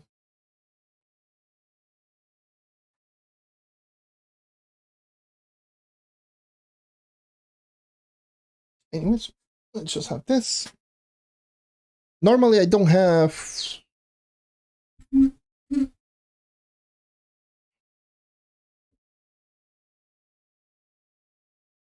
I sold. I've been hunting, by the way, I've been hunting for those obsidian recipes. Still haven't gotten the recipe that I'm still missing. Let's see if anyone's selling them. Nope. God damn it. Oh yeah, sorry, the music. I just...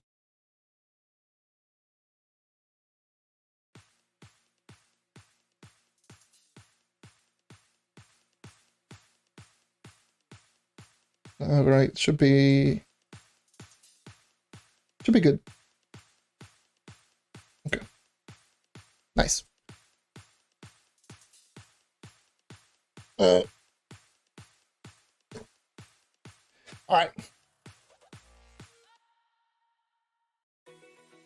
But yeah, I don't know. I thought it was just, this is completely interesting to have a watch. I normally don't watch those type of videos, of course, because I just take into account, obviously, it's his opinion. I don't care too much. I have my own personal opinion on which of the characters are, where they at, and it is what it is, but hey. I'm gonna change Shadowhunter. But yeah, Bard is 42.1. It's going to be an interesting one to go for. Hey, how's it going? Welcome. Go, U10. but I don't know. I don't think I'm going to do a tier list on my own because obviously there's so many people are just going to say, oh yeah, dude, this is bad, this is great, I just don't want. I know like tier lists are like the easy free views type of videos, but I don't want to do it. I don't care to. A lot of lag spikes here and there.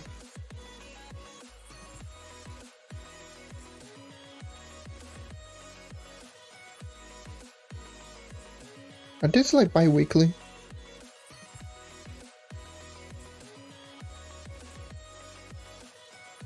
Yeah, it's the easy way to trigger people. It's like, do you want to make people mad? Just make a tier list.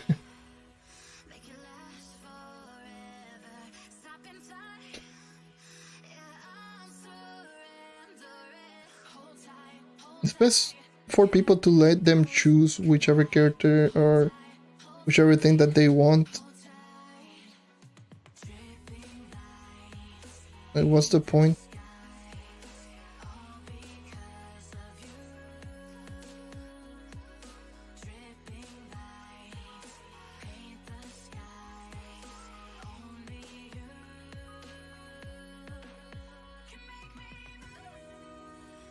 Watch it.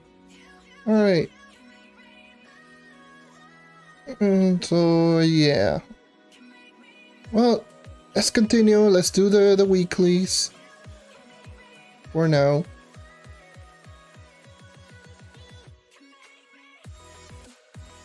I just wanted to watch that video because I just saw it in my recommendation. It was shortly after I uploaded the Vanguardian video. When I uploaded the Vanguardian video, I saw that it just popped out in my recommendations. Like, oh, what? And then I just saw the intro, and then I was like, oh yeah, overall classes. First class was on the list. Oh, the knight. What do you have the knight? B tier. Oh, sure.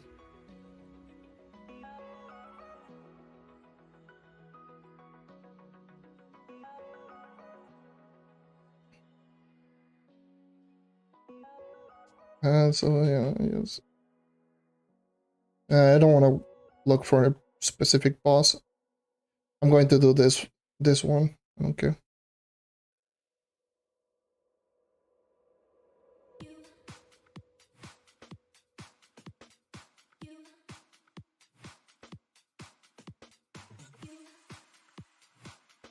Yeah, I know. It doesn't do a lot of testing anymore.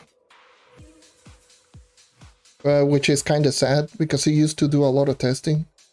Like crazy.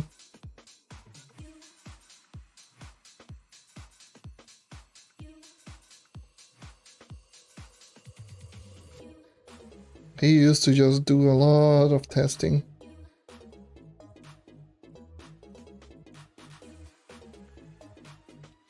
It's kind of sad, but oh well. I mean, if you do that for like 7 years, this is going to be kind of annoying to do so. But either way, like,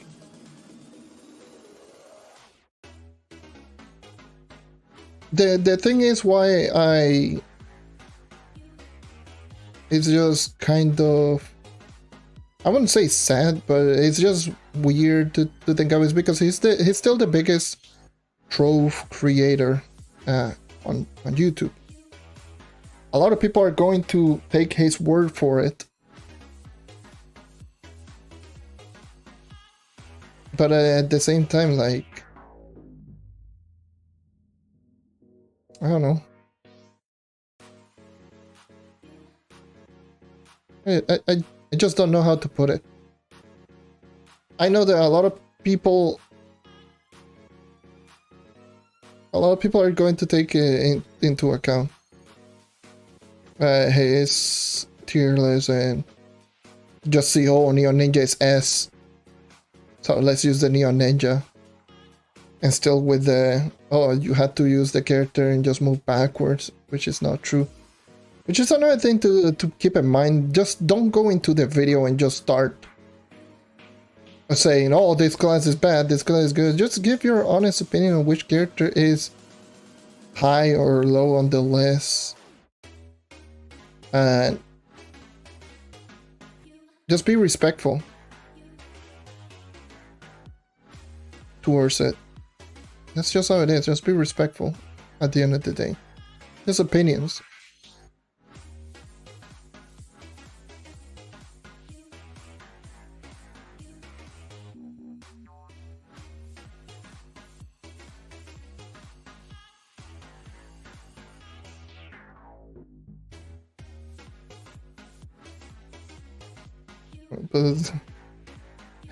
What mount have I got on? This is the Volatile Bounder. This is one of the Bomber Royale Season 3 mount that you can just get it for 200 coins. And yeah, it is, my opinion, the best mount in the game.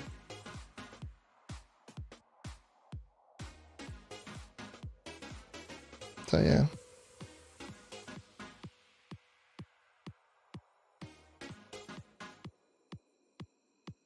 I'm not paying too much attention. But yeah. Irrelevant DPS. Jesus. But yeah, I agree. Like, Gunslinger used to be the class being more sought after, and now being the worst class in the game is kinda odd. Like, I found it really funny that the Gunslinger was the only one in the D tier. That's a burr. Okay. You lost respect for it. Yeah, that time period was just, yeah, I didn't like that. You already know how I felt about everyone who we're talking about in the Shadowy Spotlight in the test server. We already know how much I hated during those times.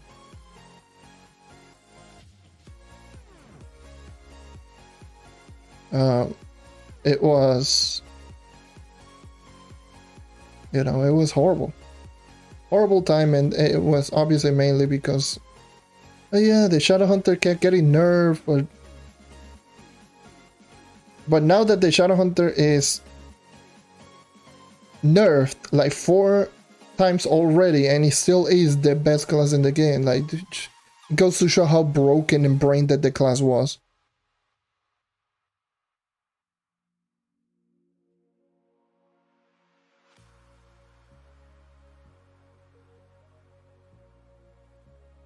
The class was just broken beyond belief.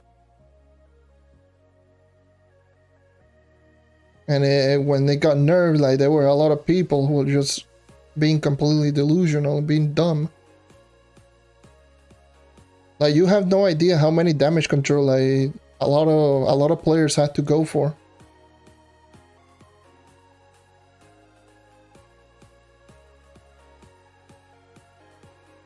Your computer Candy Barbarian will never get a reward, yeah. That's understandable. I mean, Candy Barbarian is super good right now.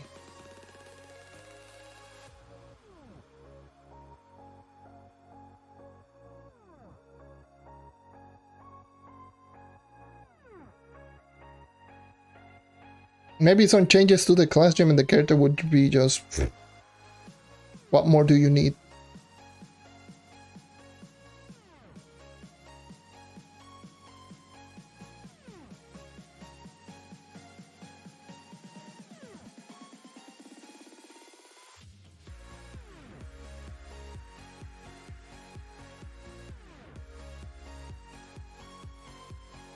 But yeah, it's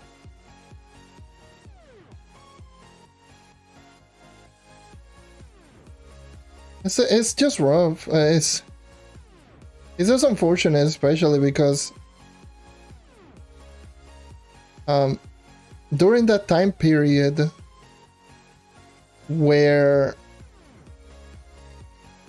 you know, where he was complaining about, like, the Shadow Hunter getting reworked, you know, it showed me how much his word meant for a lot of players.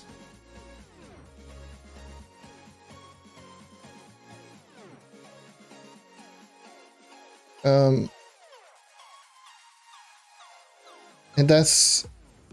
it can be quite interesting to think about, because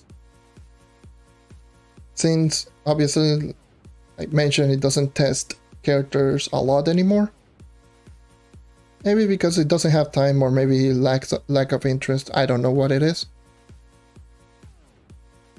It pretty much just makes a lot of players say so many weird things.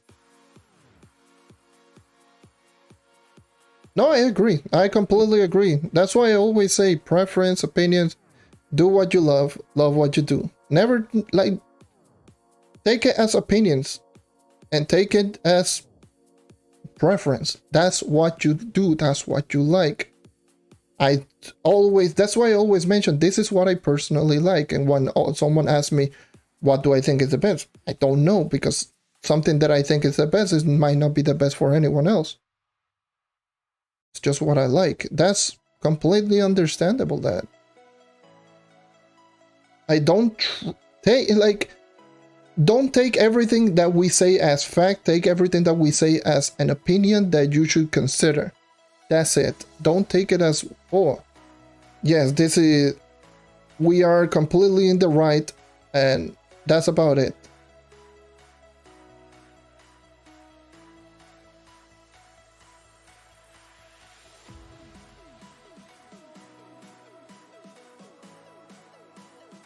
Oh, that's lag.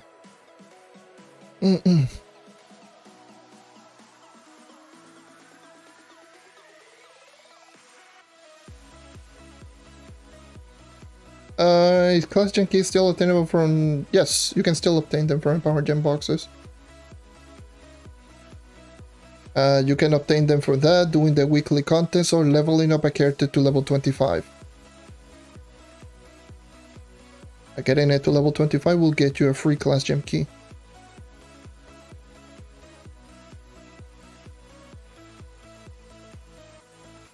But yeah, even what I say most of the times, because whenever I just try to give my like opinions on it, on certain things, I try to be just as, I wouldn't say as precise. What's the word that I'm looking for? I try to justify things with stuff that are more objective, like stuff that you can actually just compare and just be like, oh, okay, so this makes sense, okay, sure, this and that. That's what I always like to just go analytical. Yeah, you can just say that. I try to just make it more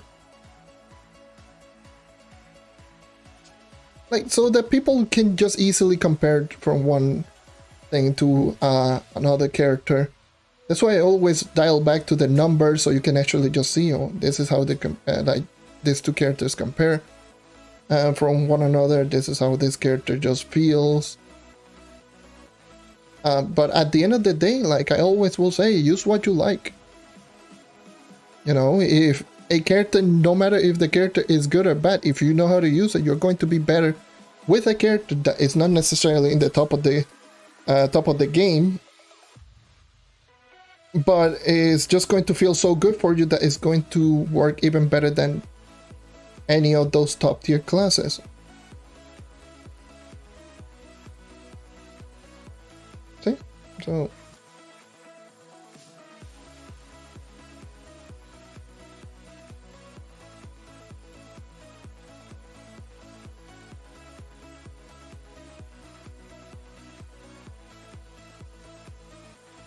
yeah, pretty much. My knowledge is just going to go to the crap. Once I do hit a big number. I don't think I will ever hit a big number. I'm not too consistent with the YouTube type of things.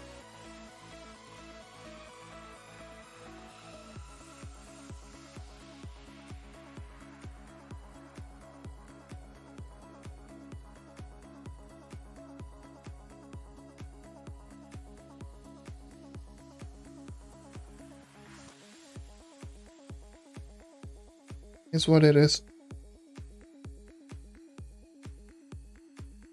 Hey, it's whatever. Like,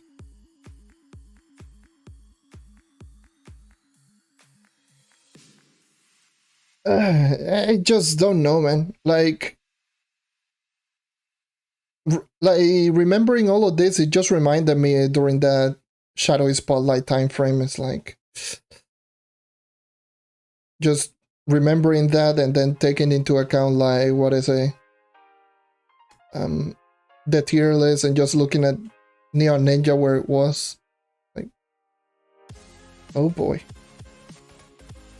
Hopefully we don't see like a million Neon Ninjas roaming around and just be like, oh yes, Neon Ninja, good class.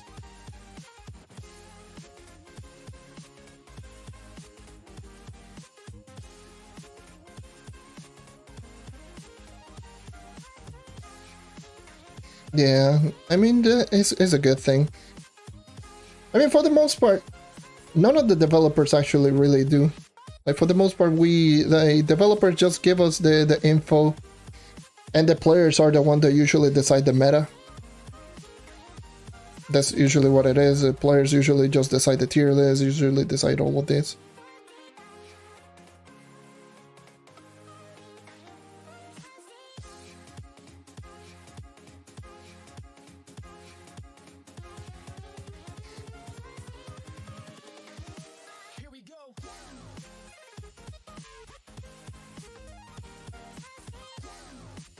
Yeah.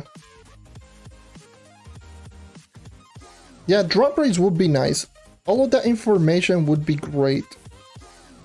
Like, those info would be great. Like, the information on the numbers, on the damaging of the abilities, all of the properties that the abilities can give. Like, all of that information could be good. But, like, they never just say anything. God damn. I always find it so sad, like, that you had to search not only for videos where there aren't very many of them and to actually just get some info. A lot of players just end up being like just completely lost. There's heck, and this is not something like, oh, the new players are always lost. Like, this is even including like endgame players. There's a lot of people in the endgame that really don't know what the hell is going on.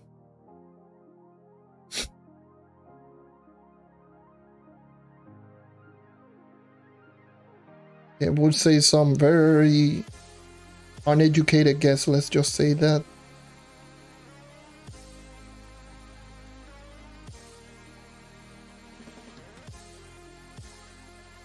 Yeah, people still argue about the C4 drop rate on Delves. If sometimes it drops, sometimes it doesn't. It's like, who cares? If it drops, then go ahead and give it a try. If it doesn't drop, then just keep trying. No one cares, just keep going. Like, it really doesn't matter. You can, it doesn't make any difference. You're still, even if you get a Crystal Level 4 in 51 boxes, it doesn't make it so that you are going to always get the Crystal Level 4 that you do need. You might get a repeat or whatever, it doesn't matter. Just keep grinding, just keep doing it. Like, I've done so many, like, there's so many people that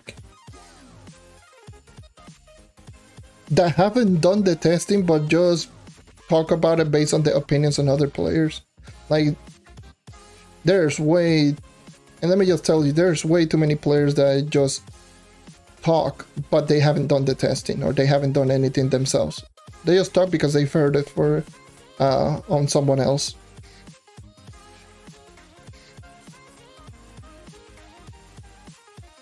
Like, I know it cannot be that true because I have tried. I have tested it multiple times and it's never been consistent. I like, again, like I did mention, it could be a bug. Easily, it could be a bug on my part. I wouldn't be surprised if it is. Trove is notorious for being extremely glitchy and laggy and whatever. Trove is Trove. That's why we meme on this game for a reason. So yeah, I'm just like, it could be a bug, it could be something that's just happening to me, or maybe a very few amount of people. But if you can get it, then go ahead and keep doing it. Doesn't matter.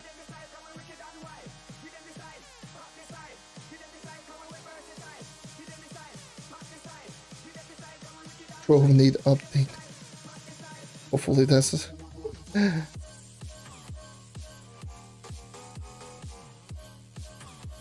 If you think that Trove needs an update at this very moment, no. Hopefully it's a joke, but Jesus.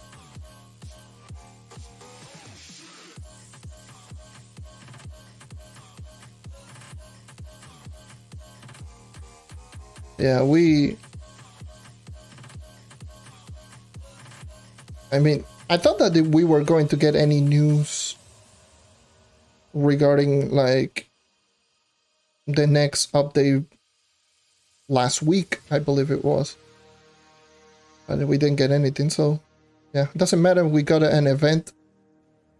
I wouldn't be surprised if they just drop it in this weekend and be like, oh yes, because I don't know why, they always just drop in stuff like on the test server either a weekend before the event or during the event.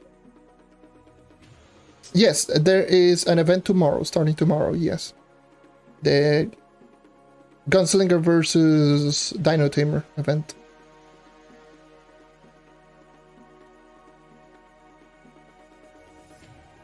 It should start tomorrow. Might be one of the shorter events, because they usually just drop in short events on the verses. So yeah. Yeah, if we're going like direct.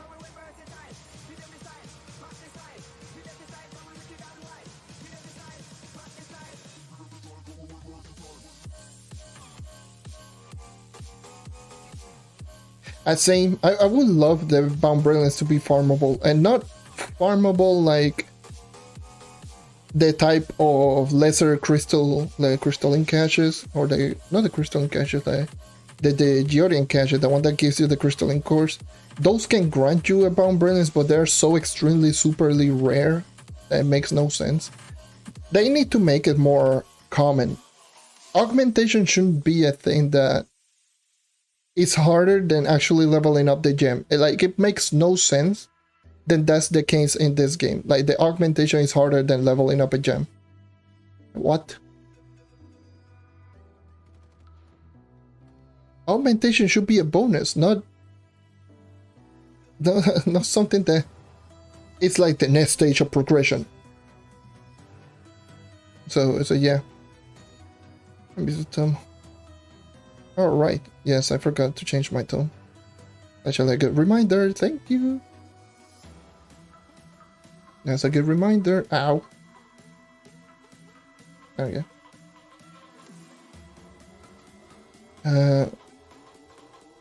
Send a short crystal. Yes. But yeah, because right now getting gem dust, getting everything else for the gem augmentation is so easy.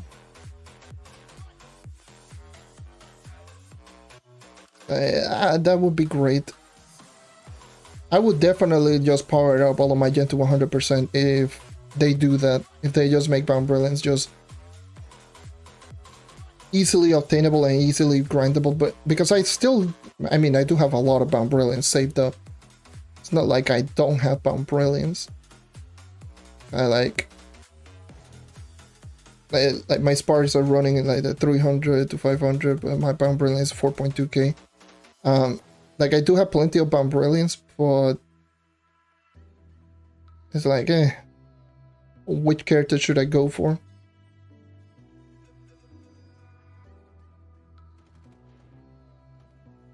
Maybe the only thing that I might end up doing is just maxed out the light stat value on every single gem at most, but at the same time it's like whatever.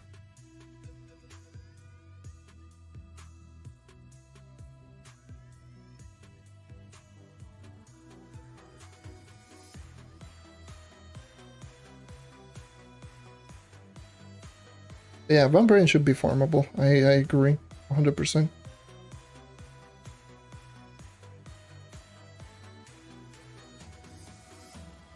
Crystalline cores also should be easily obtainable, like much easier. They're still pretty, like, they're not difficult, you can still grind them. Like, crystalline cores, you can grind them, which is a good thing, but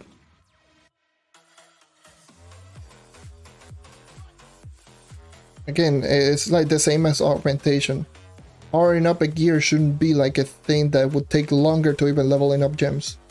Like, leveling up gems takes shorter than upgrading your gear. Okay, what the hell? And if they want to just keep upgrading crystal from crystal 4 to crystal 5 and whatever, they really need to make that those much easier to attain, for sure.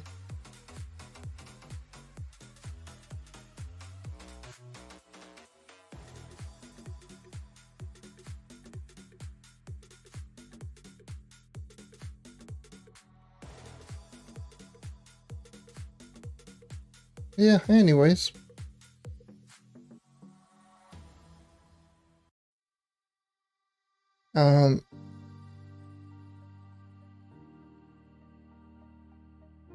There's a lot of things for me to talk about anymore.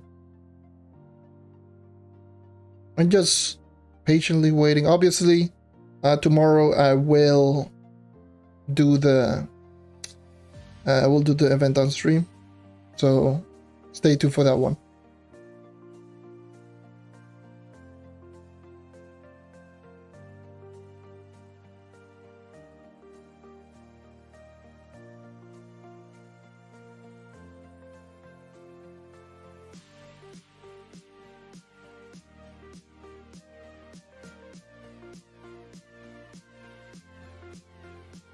I don't know.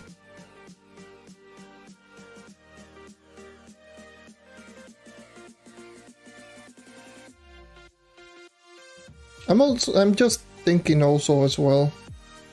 On the tier list again. I'm just thinking about it. I'm like, sorry, it's just like I didn't even watch the comments on the video. What the hell? Curse Girl just glitched out. I should have watched like the comments of the video, see what people were saying.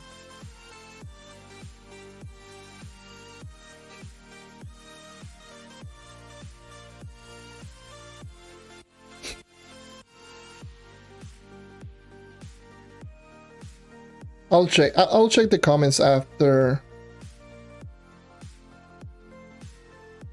you know, after I'm finished with these waves.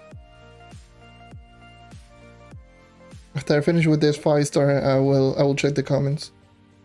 'Cause I'm interested. I'm pretty sure a lot of people are saying either some weird things and people are saying some bad things.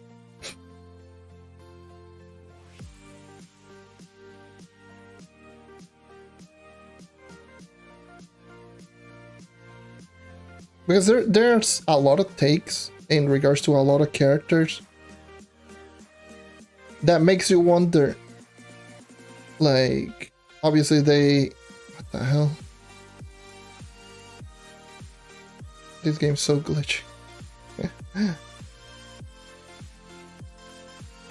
There could be a lot of takes. It's like, oh yeah, this character is better or this character is worse, and you might be thinking, but why? Why is it better? Why is it worse? It's a like I believe someone just said that here in the channel, one of my streams a little while back. I believe, I don't remember which character it was out of the two it was better. I just asked, why is it better? And it was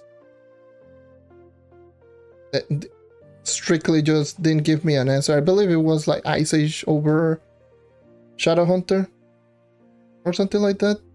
I don't remember. I'm like, Why? Why is it better?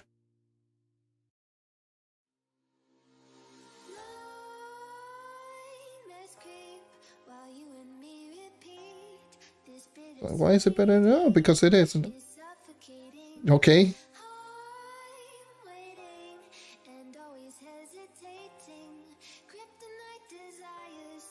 That's it.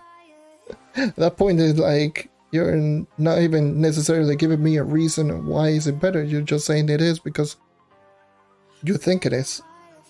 You know, you get what I mean?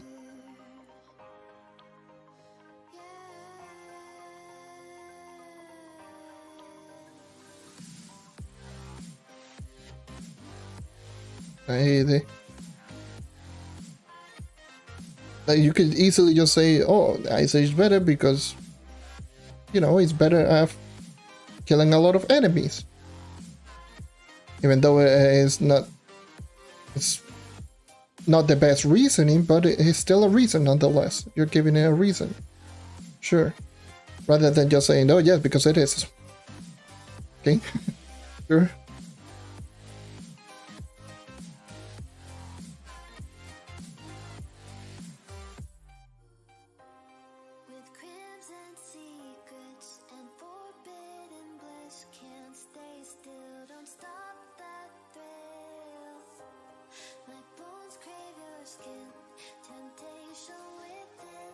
Yeah. It's once again, it's the Night is one of those characters that it just feels weird to talk about as one of the top speed farming classes because it was never in that category. But the character received a movement speed buff, which I said it way back in the day, like the Knight is one movement speed buff away of being one of the best characters in the game. I said it back then. I was like, Knight is one of the best characters in the game. It doesn't have a movement speed buff.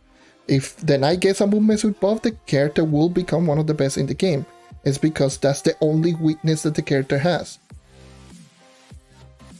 And lo and behold, got overcharged, and overcharge is really that good on the character because it gives the only thing that the character was weak, and that was movement speed.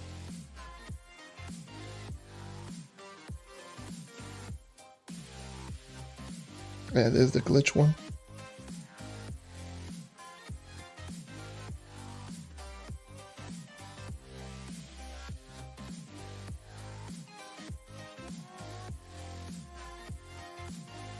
Yeah, I had to agree. Dino Tamer, insane! Knight, you shouldn't be using Class Gem. Sorry. Why? Do you have any idea that Knight Overcharge is competing with Dino Tamer? And it's even faster than Arcane Dino Tamer? Statistically, it is. Like, I'm not saying that because of... Yeah, because, oh, it's the character that I think... No, it is statistically faster than an Arcane Emblem Dino Tamer. It is.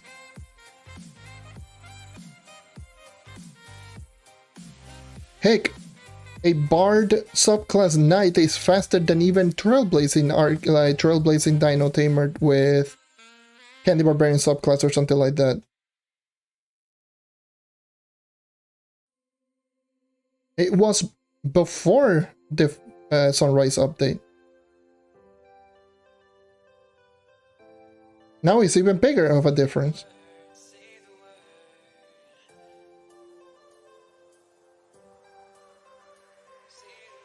And that's also like so true. Higher Tamer, top tier dungeon grinding. Candy Barbarian, not that good. While having the same movement speed buff. And then having spin to win on top of it.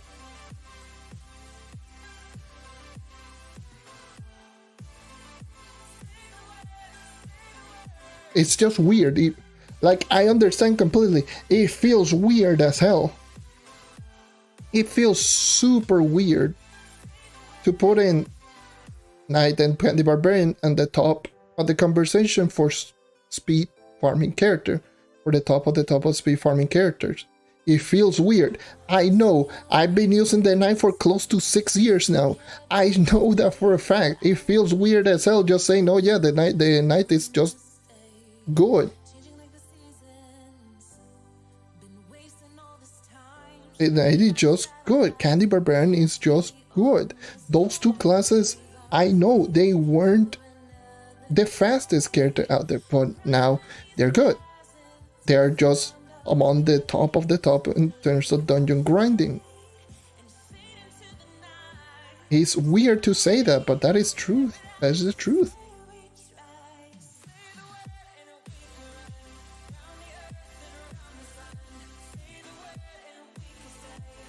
It feels weird for me to say, oh yeah, the Knight has the strongest basic attack in the game.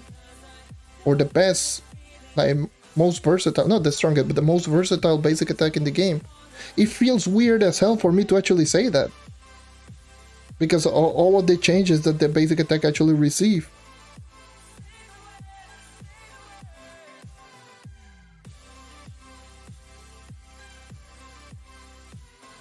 Yeah, I know you're swatting mosquitoes out there, but those mosquitoes swipe are just ridiculous. They do so much damage.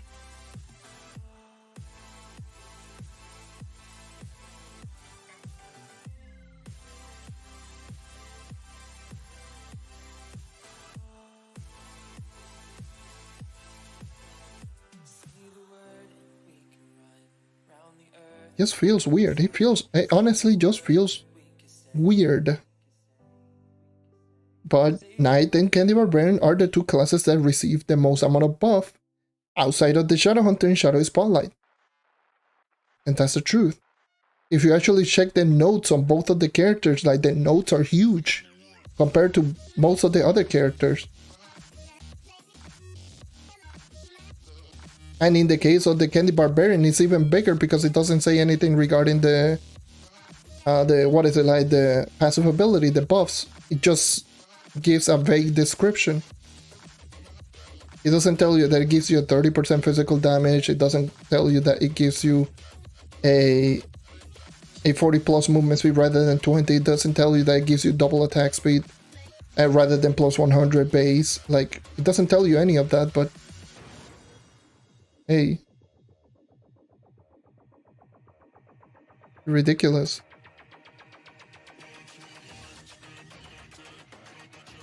But no, yes, Dino Tamer, good class, very good class, top tier, top of the quality.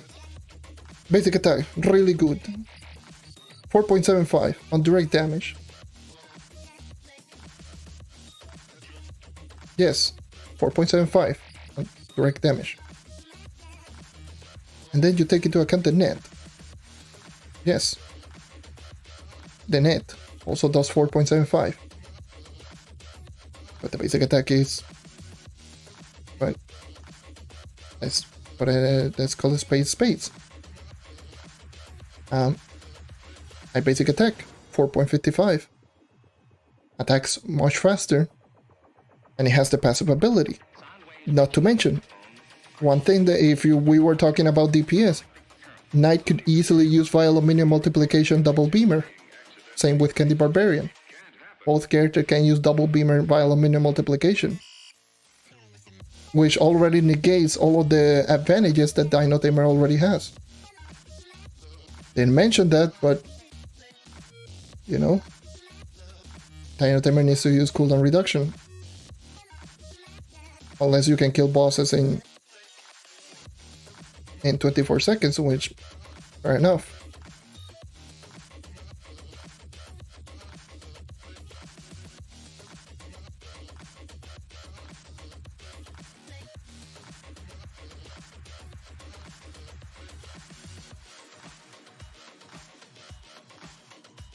That's why like classes like Gunslinger has so much struggle, because it's a character that requires cooldown reduction.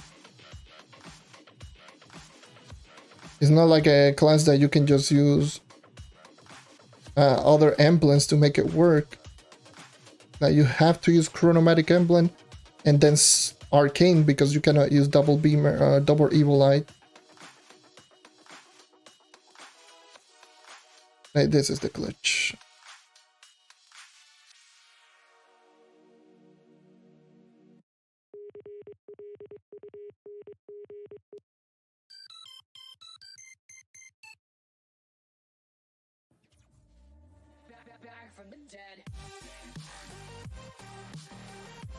I don't know, man. It's interesting takes. Very interesting takes.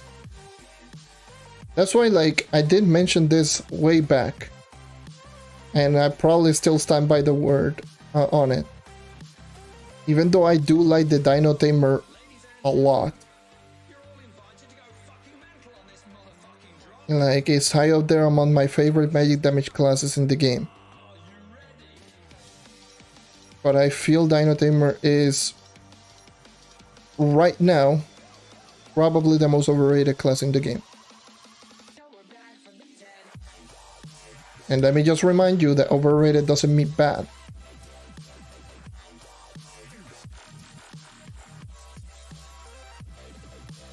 But the class gets more credit than it deserves in a lot of cases.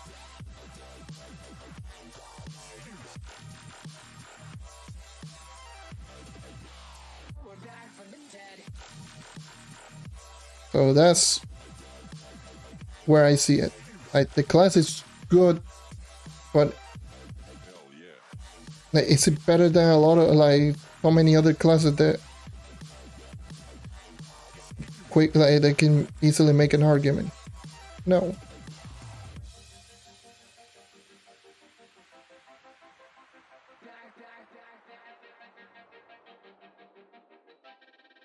And I hate to say that, but that's what I think it is.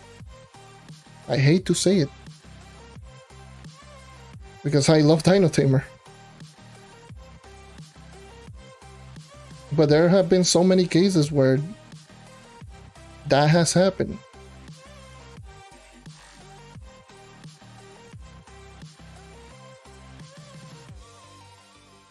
Now, Dino Tamer is a good class, but this is not before the Paragon update. This is after the Paragon update. This is after the Shadowy Spotlight. A lot of characters receive buffs that are just competing with Dino Tamer, or probably in some cases are stronger, are better. And my Xbox app is lagging. Ah! Excuse the lag. Excuse the lag. Just give it a minute. Going to refresh.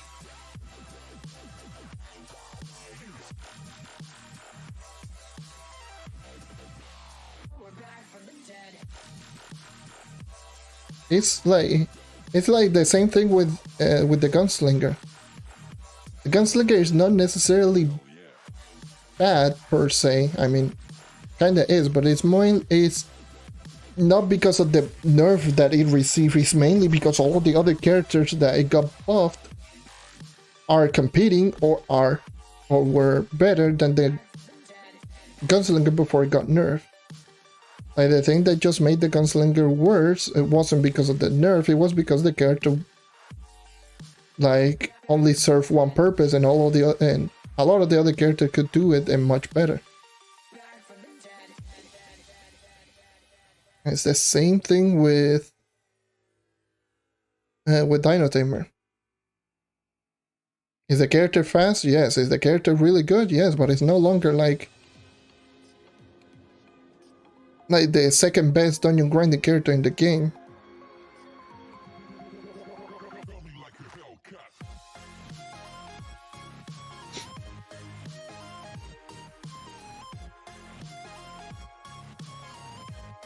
Like, I had that argument so many times before with when the maximum power was 34,000. There are so many players that are just saying the same thing. Players that were clearly maxed out in DTs, or not even maxed out in DTs, like high power in Dino Tamers, And it kept saying, yeah, Dino Tamer is just better than this, and this class. It's the best class for dungeon. Like, why? How? I mean, yes, it does have a movement speed buff, but for the most part, you're using Arcane Emblem. And if you're using Arcane Emblem, you're no faster than Vanguardian. And Vanguardian can one-shot.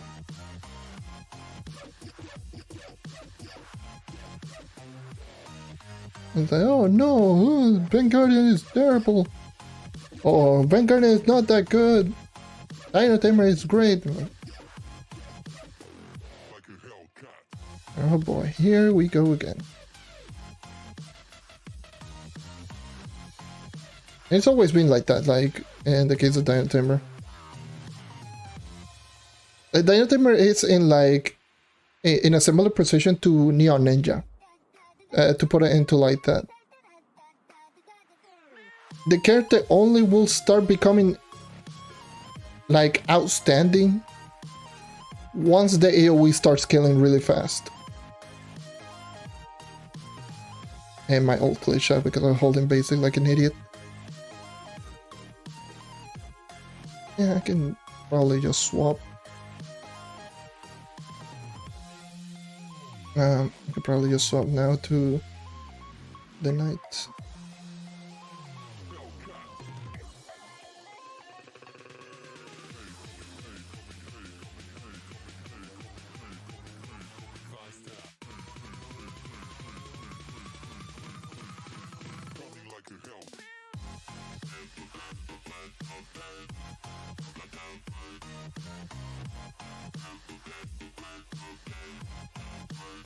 And I hate to say it, but literally every single time that's happened way too often.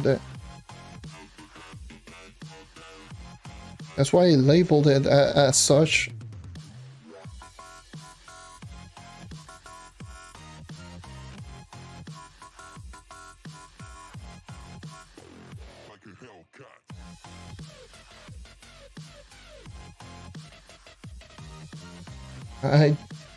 It's...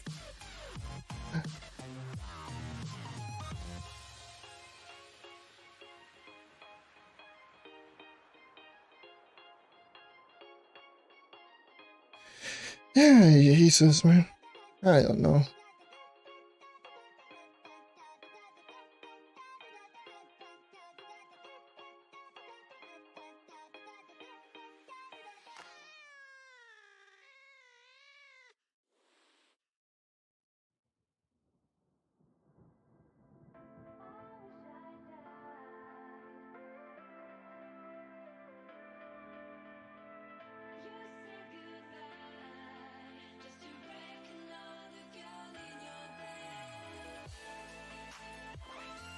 Yeah, but then, hey, you do what you like.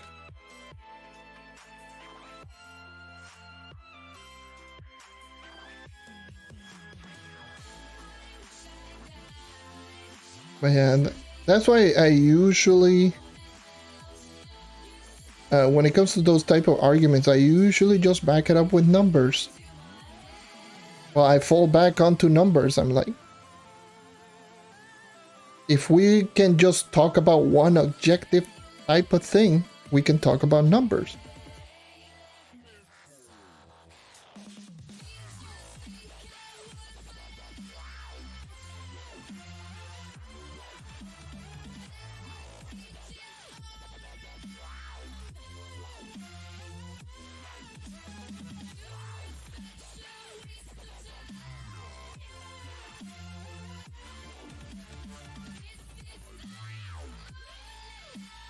¿Cuál es la mejor forma de poner la estrella de la gema en el mismo lugar? ¿Te refieres a las perlas? Si te refieres a las perlas, la única manera que tú puedes sacar la mejor... Bueno, poner las perlas en una estadística... Bueno, es que no sé si te refieres a las perlas, honestamente. Déjame terminar esto y veré, porque la única manera, si estás hablando de las perlas, la única manera que puedes hacerle es haciéndole reroll con los Contagious Flares. o teniendo suerte. Las únicas dos maneras.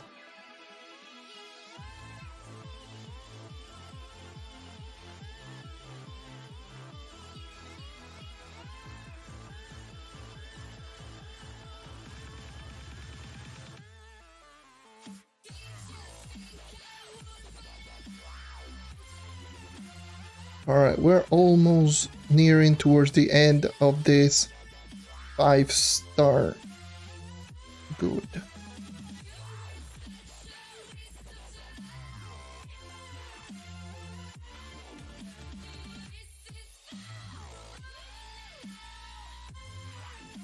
Oh yeah, what weekly bonus is this week? 2 times the XP. Oh, okay.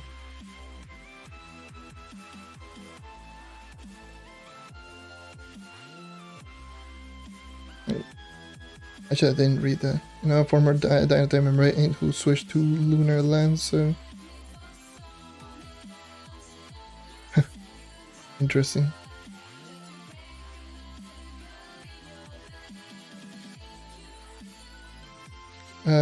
Sacaste un vampiro en banco de 2 fueron light y una crit. Quiero poner a crear light igual. Sí, la única manera es usando Contain Chaos Flares.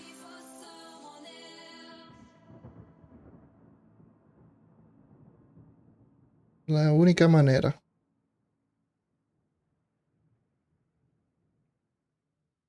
Es bien basura, pero es la única manera.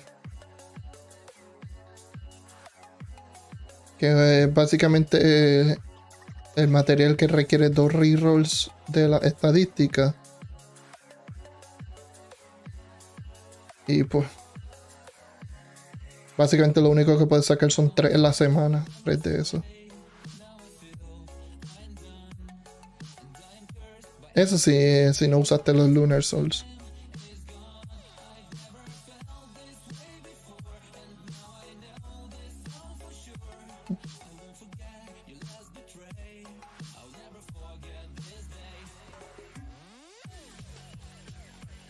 Ya Vampire en Vanquish 3 estrellas.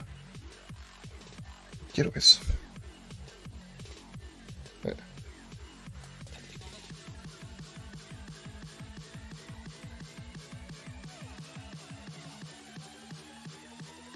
Todavía me quedan personajes que me faltan con Vampire en Vanquish.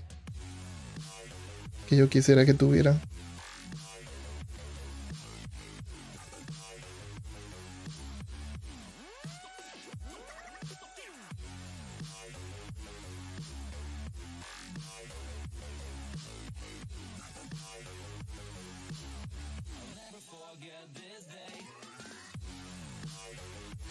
Yeah.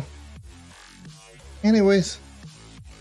So that's usually, by the way, that's usually what I like to just talk.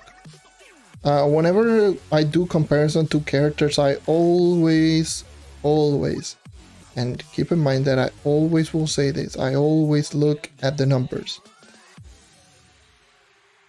Even though, yes, a lot of people may not like math, a lot of people don't like math, but the numbers are usually like the main indication of what are going to be stuff that you can compare with one character to another.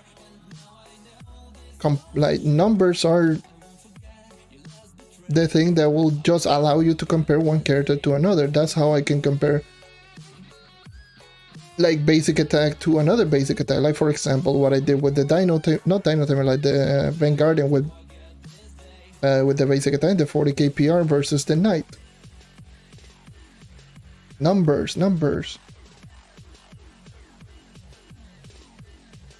It's like, okay, so Vanguardian is doing 3.85, 4.5 uppercut, attacking 1.5 attacks per second, and has 3 block range, and the crowd control is much left to be desired.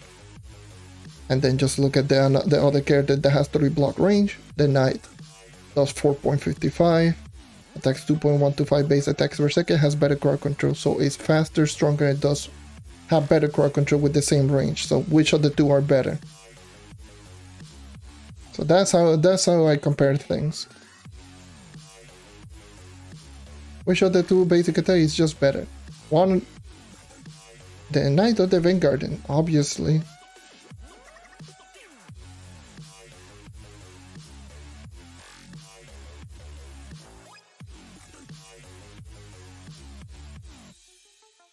I already reached 71.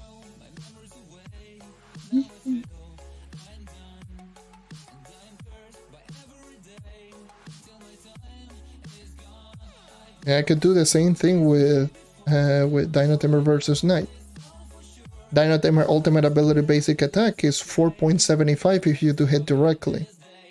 So 2.75 direct, 2 times damage AoE, so 4.75. Attacks at 1.6 attacks per second, range is around 27 blocks, and AoE crowd control is depending on the 2 times damage AoE that it will do. So the AoE only comes from the 2 times damage. So the AoE, while technically being better, it does less damage because obviously it's only the 2 times damage. Once again, if you compare it with the Knight, 4.55, 2.125 base attacks per second, range 3 with crowd control that can hit enemies like this. Oh boy, this boss. Don't you love the boss that actually just lower your attack speed? Great.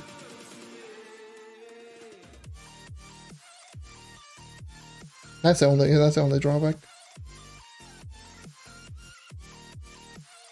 Yeah, doesn't matter, get plenty of time. Can still kill.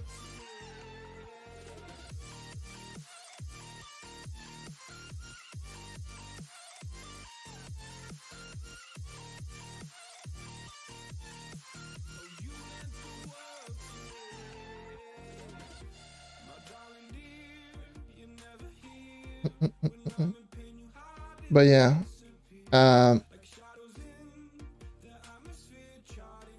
anyways, that's it. And welcome back. I got a golden chaos chest. Okay. But yeah, so once again, damage is in Dino Tamer's favor if you hit directly. Speed, Knight favor. Range, Dino Tamer's favor. Crowd control, technically Dino Tamer, but the Knight does more damage, so they're equal. Now if they're 2-2, how much of a big of a difference each of the two are? Damage on Dino Tamer's favor is not that much because 0.25 literally more damage if you hit directly. Speed is on Knight's favor, maximum being 4.8 attacks per second on Dino Tamer. On Knight is 6.375, so for the most part it's going to attack one more time than Dino Tamer.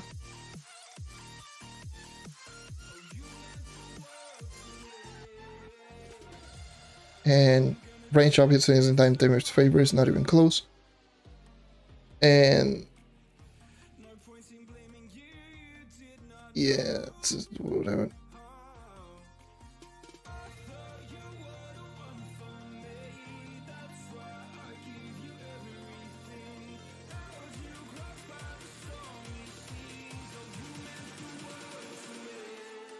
Hopefully it's not someone that is on the normal on the channel. Let me just check. I was going to check the comments actually.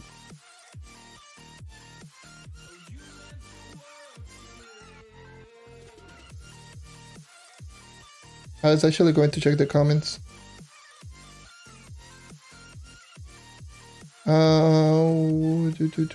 History. Who sent me? Yes. Shut up. All right.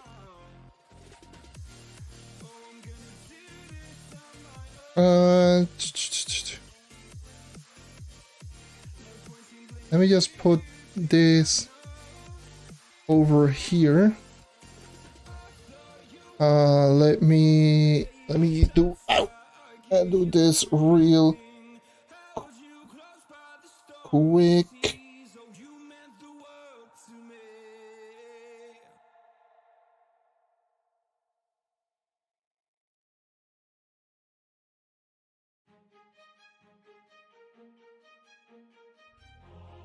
Alright. Everything should be set up. So here's the comment. By the way, yes, the music choice on this video is actually really good. I actually noticed the one from Chrono Trigger. I love Chrono Trigger. Chrono Trigger is one of my favorite of all time. Like one of my favorite video games of all time. That's so good.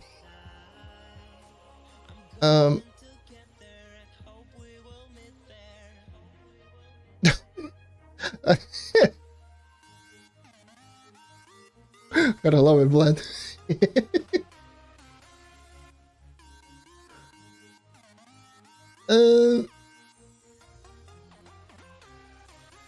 You can say Candy Barbarian is better with the ring when Knight is faster with the ring effect. It's not true. Knight is slower than Candy Barbarian.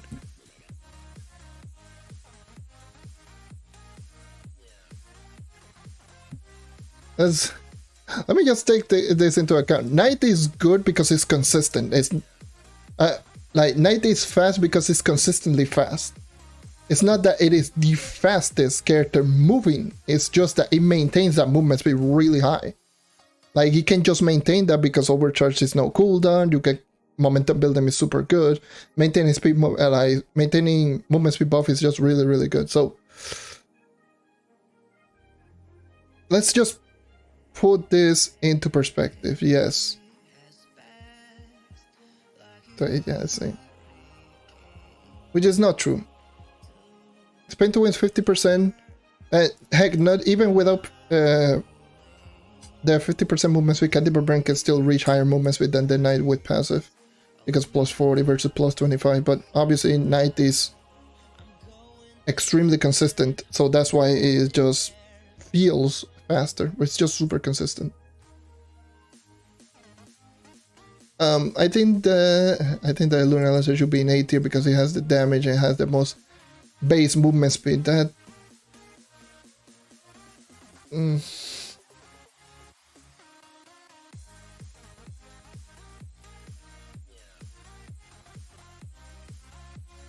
mean, it is the highest base movement speed. Let me just remind you, yes, this is true, highest base movement speed, but the character outside of Need for Speed, no.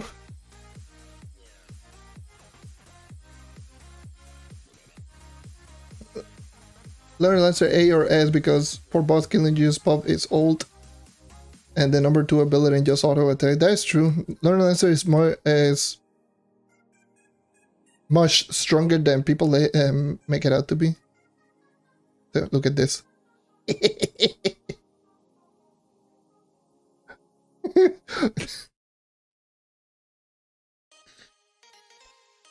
Oh Lord Almighty, help me.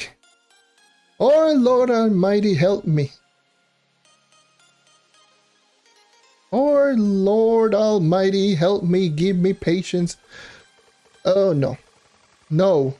No. No. For overall, no way in hell are you going to put Draco overnight. No. Just bad. Bad. Draco should be higher, but bad.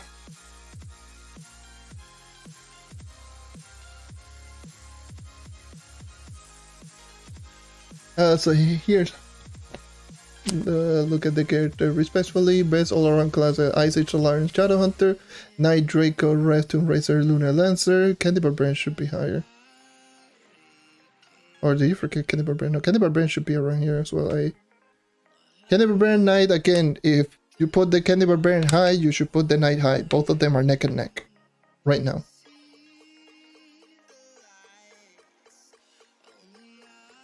But yeah, Ice Age Solar and Shadowhunter, Knight, Draco, Rev, Tomb Racer, Lunar Lancer, Neo Ninja, Vanguardian, Bard, Boomeranger, Dino Tamer, Candy Barbarian, Dino Tamer, and B.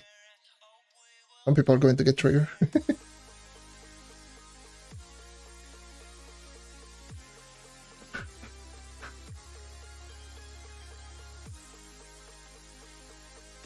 I think Candy Barbarian and Knight are just better than Lunar Lancer. Unless Lunar Lancer has Need for Speed, and even that. Like, I feel Knight and Candy Barbarian are better than Lunar Lancer. for speed farming.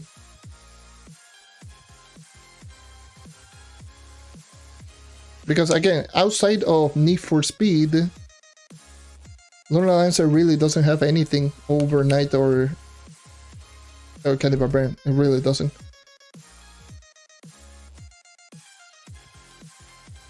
But again, you could argue neck and neck. Neck and neck. Like, at least Candy Barbarian and Naya neck and neck. Lunar Lancer is just... yeah, so... Again, only with Need for Speed. That's why, like, with Need for Speed, maybe you could argue. Without Need for Speed, no way in hell.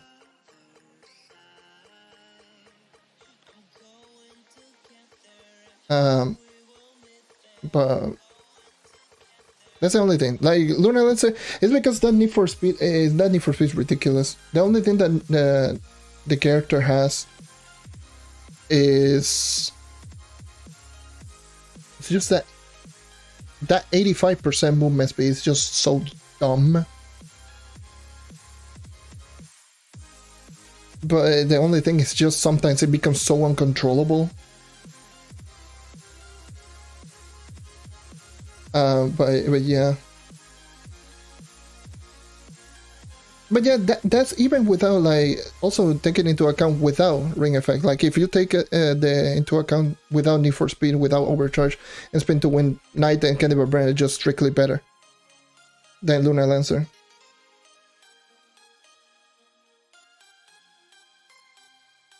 It's just, that's just how it is.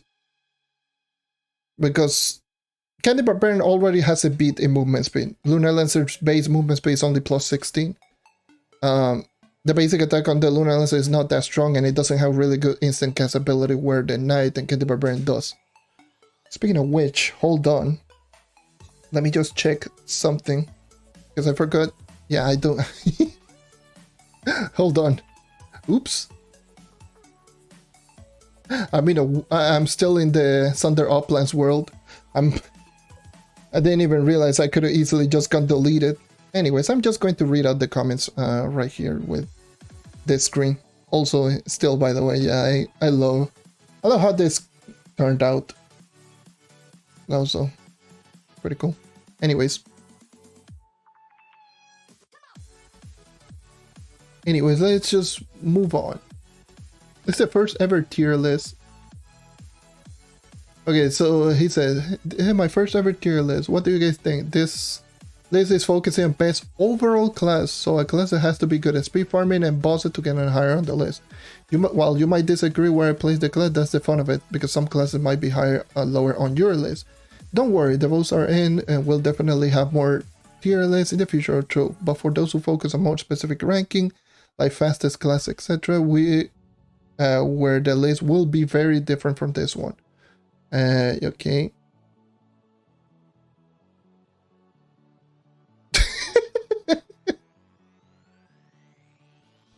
Oh my god. I love this. I really appreciate it. I like it. Dude, you're way off. Bruh. I just love that. I just love this. That is just so...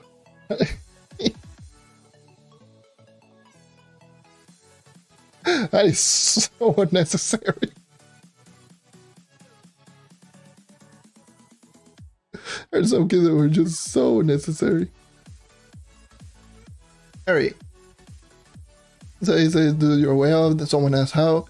Yes, tier that would be the best overall class. For started, there's no way that the top 3 are anything but Ice Age, Solarian, and Shadowhunter.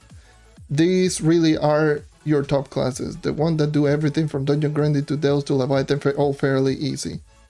These are the S tier. Again, I'm talking about best overall. Below that, the tier are complete beasts, but fall short in my opinion. Doing Leviathans, in this case, Knight, Draco, Tomb Raider, Lunar Lancer, Revenant, which makes sense.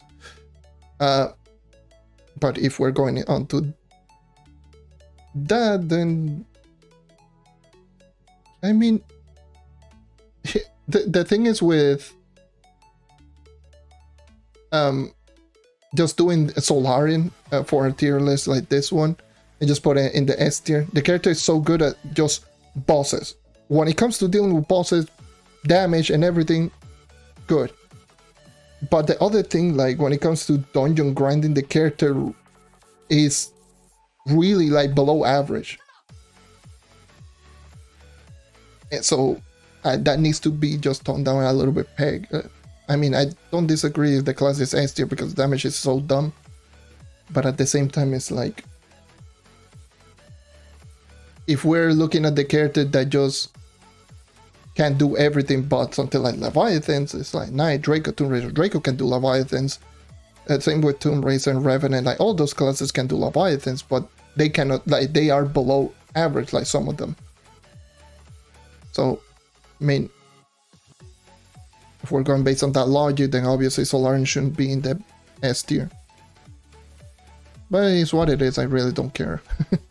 I just like to see this type of things. This is like, you do one tier list and it's like all hell broke loose. Literally everyone will go crazy and just like, oh, well, time to see the world burn because that's how it is.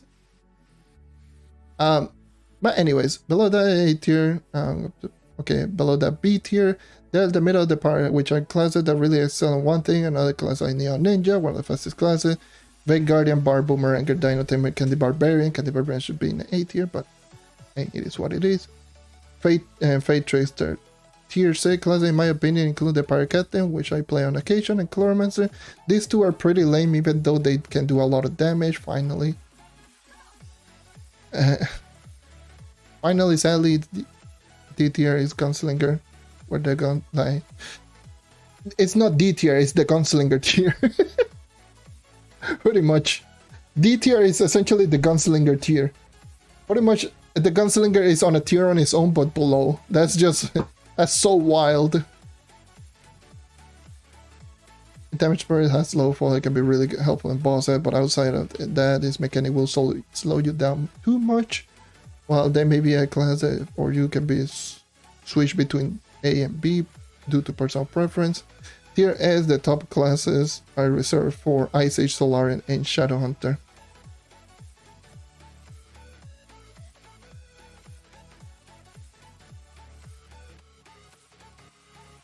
You know what?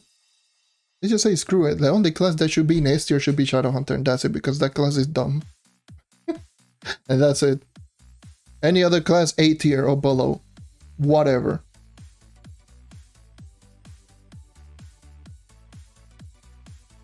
Anyways.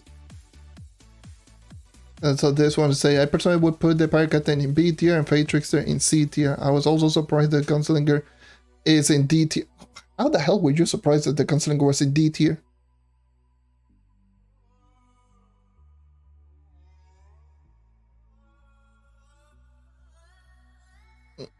Sorry, but how? Alright.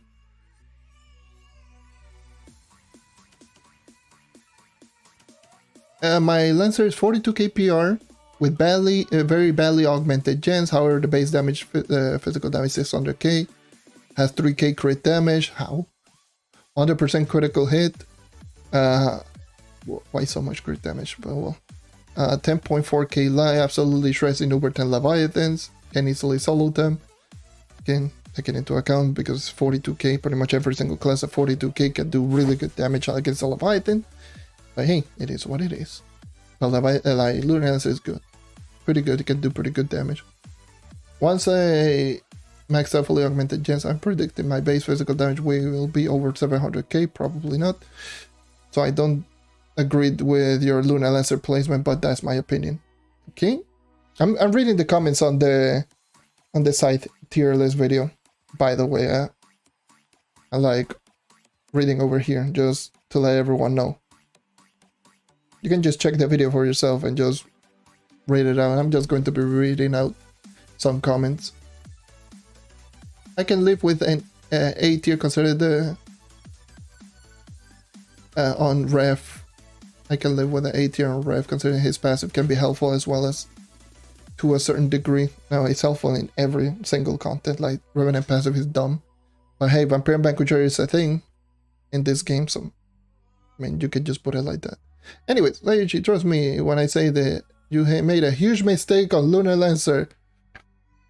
Is Lunar Lancer easily becoming overrated or something like that? What the hell? He's easily S tier. When you see my friend playing him, 600k physical damage and max movement speed in game.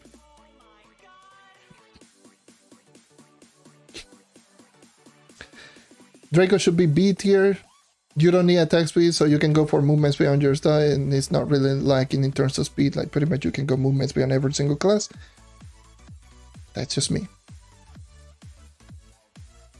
It's not like losing crit damage is that big of a deal. But yeah, not needing attack speed is not enough to put it in B tier. Like, it needs more. I would agree that it would be B tier, but it needs more than just, it doesn't need attack speed. And based on that logic, then obviously the same thing should be said on Tomb Racer, I guess. So far I have Max, PR, Dino Tamer, and Neon Ninja PS4U. I really tempted to try Bar, Revenant, and Ice. Candy Barbarian is very strong on damage, but runs out on speed quick, same as Night, but haven't tried it yet. Oh god, there's 4 replies. Let's see.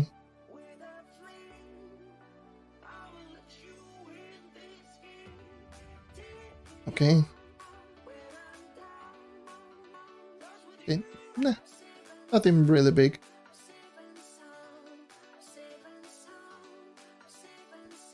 Speedster would put the Fae Trickster, Shadowhunter, Solarian S tier. He puts Fae. I know he mains Fae, like Speedster. Mains Fae like a lot, but no. Fae Trickster is not S tier, no way in the slightest. You may like the class, but we have to be fair.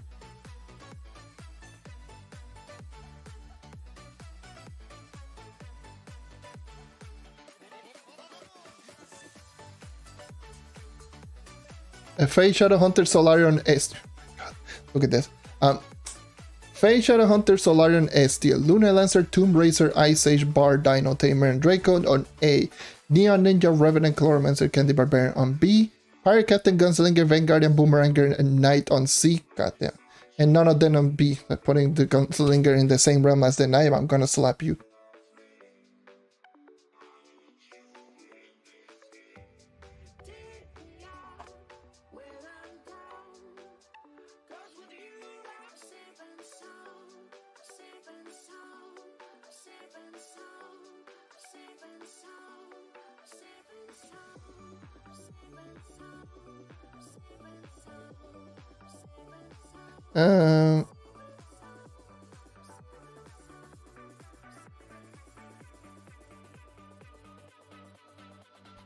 Someone is just asking how to get Gonda, bro.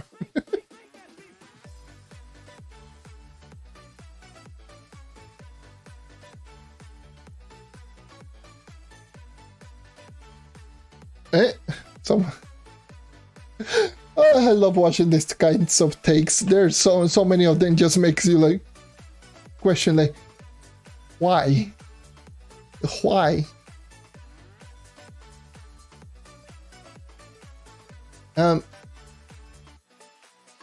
Ice Age has to be S tier if Shadowhunter is S tier. Which I agree, Ice Age should be S tier. Ice Age is arguably among the best characters in the entire game. Someone just said Ice Age kind of fell off. The response is... okay. Arguably the fastest farmer. No.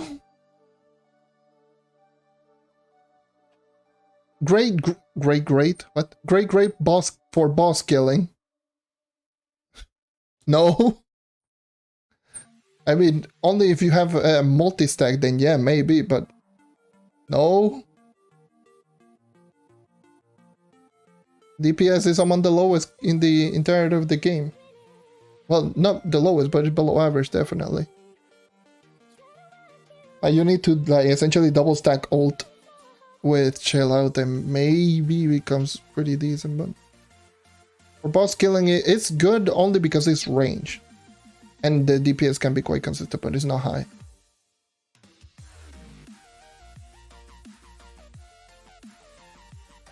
is good for boss killing unless you have multi enemies, where you can just obviously multi-stack with the explosion for collection. But the arguably fastest farmer, no. You have a plus 50 movement speed, but my god, it only lasts for 5 seconds. You need cooldown reduction to maintain that. No.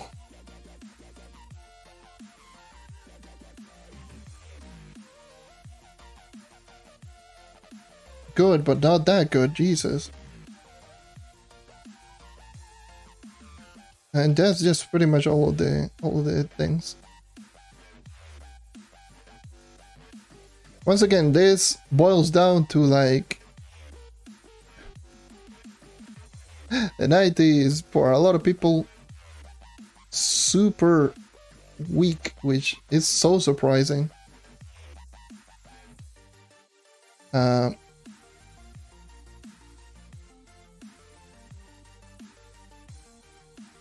Don't kick me, game. No. I don't know.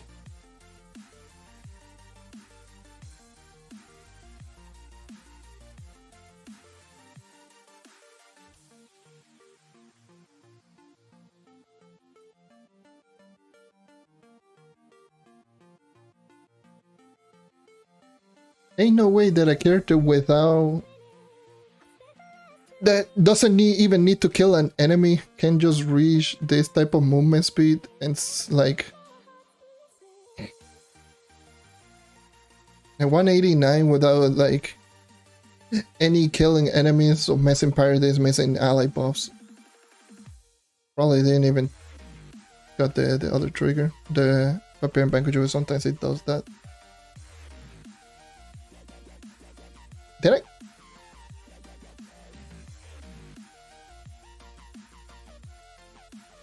Okay, Trove. Okay. Yeah, they are definitely stuck in 2018 for sure. It's 2017, 2018. Yeah. Trove back in 2017, 2018. That's the mentality of most players.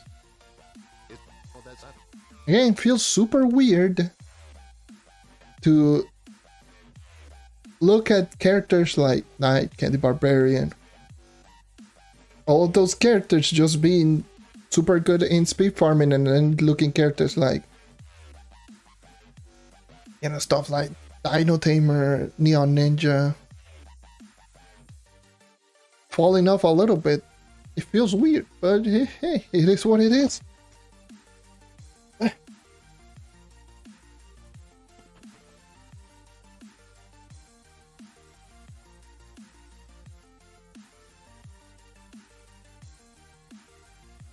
Because I'm just going to be like running around something like this. Let's see if I can find an enemy.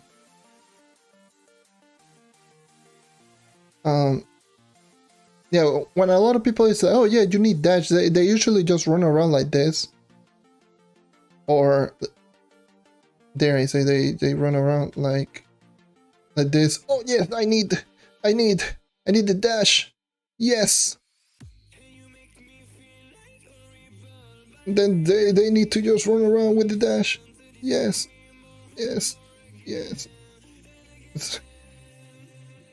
You quickly can realize, like, look at the movement speed difference.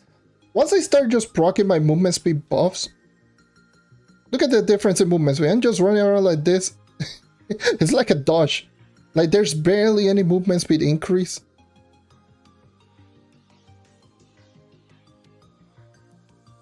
Like, this is movement speed. This is without Paradise active and all of that. Like, look at this.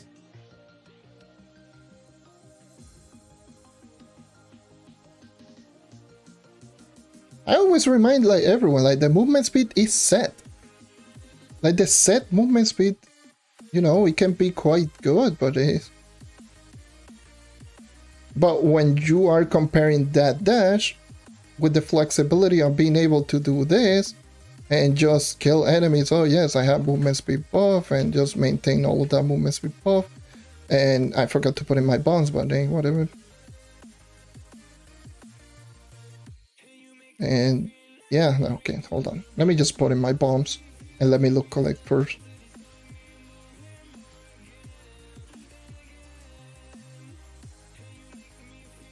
That's the thing. Like the movement speed just going to feel like once you actually start adding in like a lot of movement speed stacking on your character. Like look at this movement speed. Do you honestly think that the dash is better than this?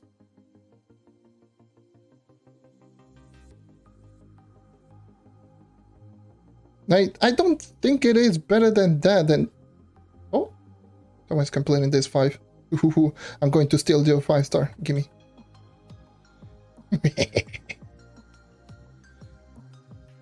Give me that. I'm out. Hey,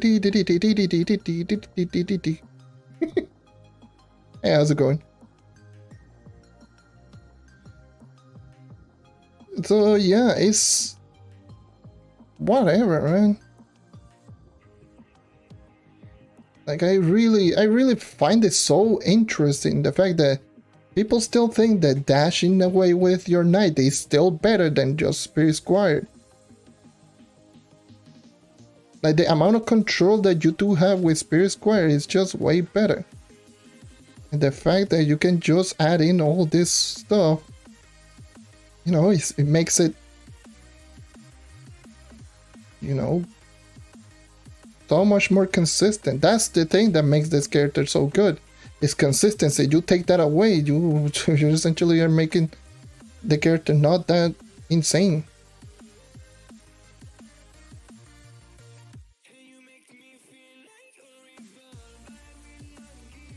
Well, oh yeah, but the travel is better. I mean, it's not like you can just kill enemies like this one and just travel just as fast.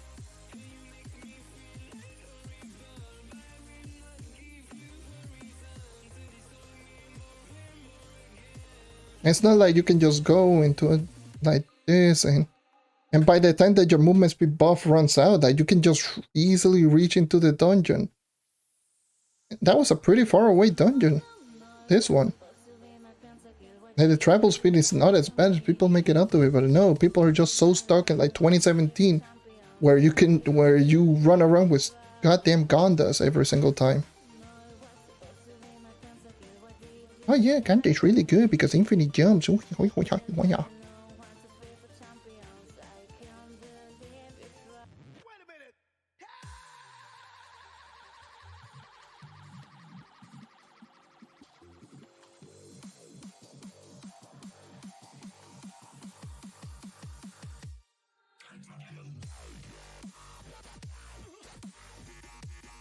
This is Uber 11.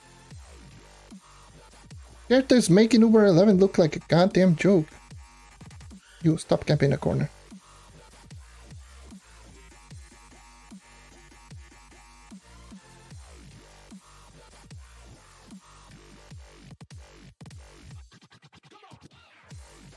I mean, Uber 11 is kind of a joke, especially Geo topside, but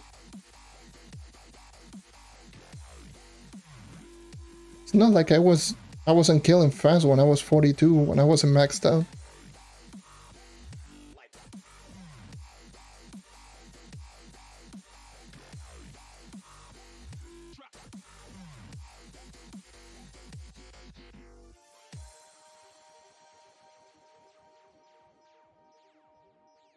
Yeah, it can be quite frustrating because I mean, it's not frustrating, but it's odd to think about, because especially when you talk about a character like this one, people will say, oh no, but the clutch is not good, but it's just...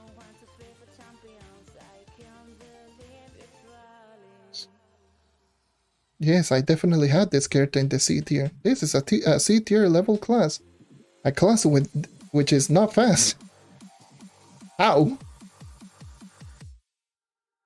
Doing dungeons fast, like speed farming, is not all about moving from point A to point B fast. It's also killing enemies fast. Like, what's the point of moving fast if you're not killing fast?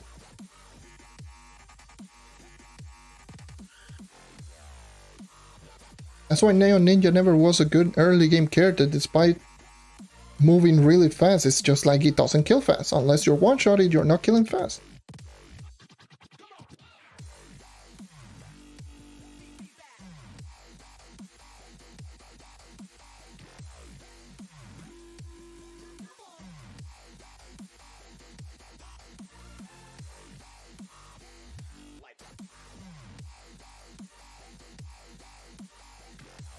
But yeah, you get the point. Essentially, that's how it is. Do I even have a... Hold on. I still have an animated joke. Yeah, because I actually just... I actually was using another Paragon ally just for testing purposes in Delves. Like the King Cobra.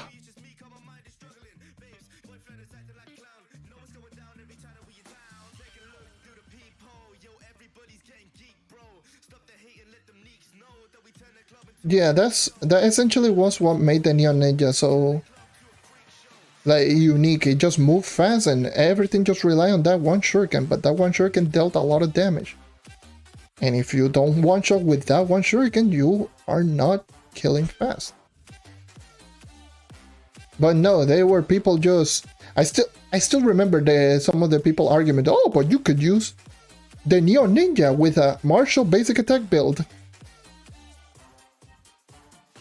I'm like, huh? Huh?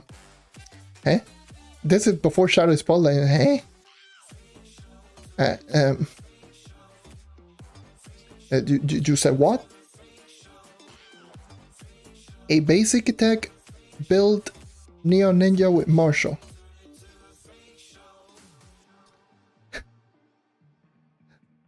Just to remind you how much of like what the hell was that?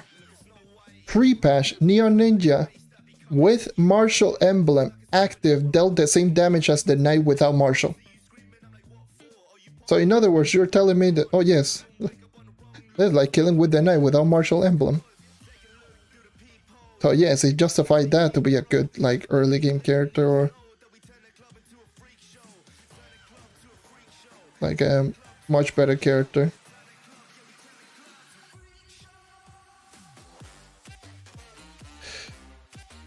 I've heard so many dumb arguments over my span of not only doing YouTube but also playing the game. Like, I've been doing Trove YouTube for 4 years now. Let me tell you, I've heard so many wild takes. Like, so many wild takes, I just...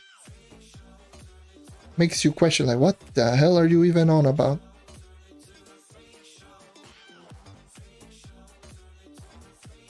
So, yeah. I was going to do the Delves, now thinking about it, I might just do some legendary tomes. I really don't feel like doing Delves, honestly. Like, I did them yesterday on both PC and here. I was like, ugh. Delves. Ew.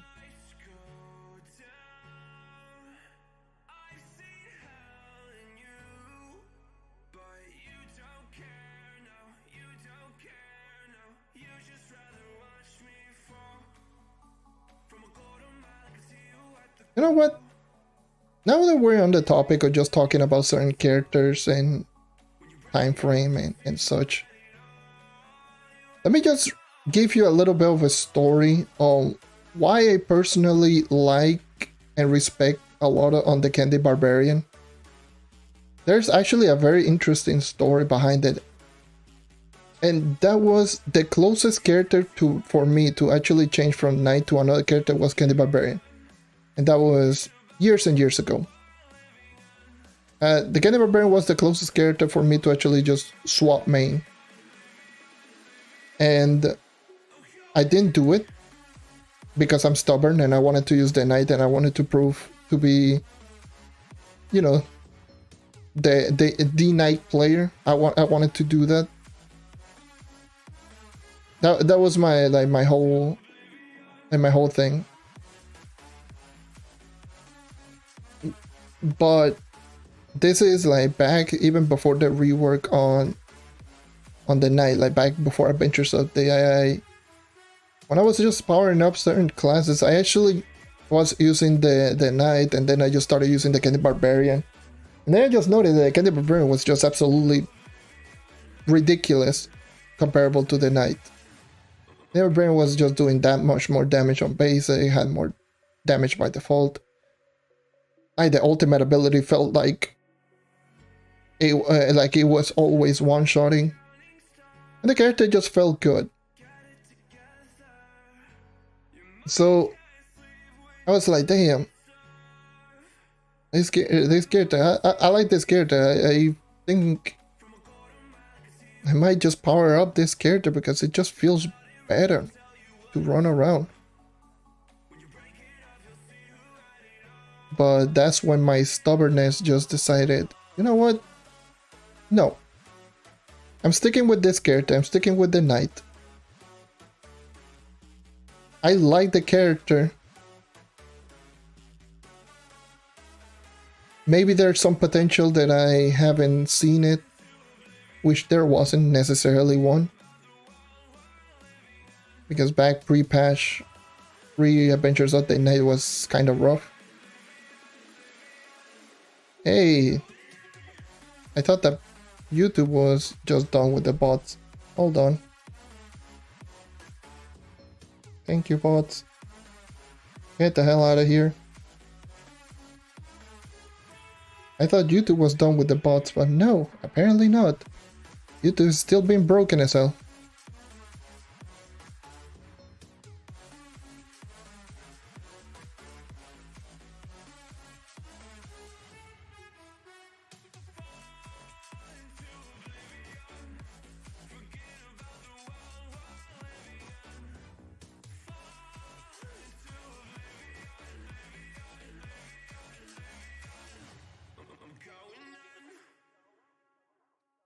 So yeah, I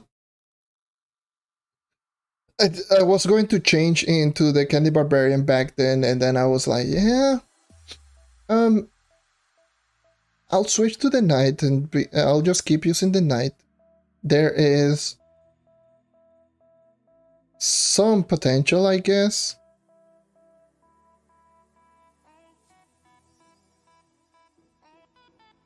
That's when I started doing research a little bit more on videos and see. And it's like, oh yeah, this Clash Gem ability, I mean, according to, because I used to watch a lot of Underrated 54. Underrated 54 is one of my Trove inspiration for content creation. Because he used to talk like a lot and based on numbers. You know me, I like the numbers.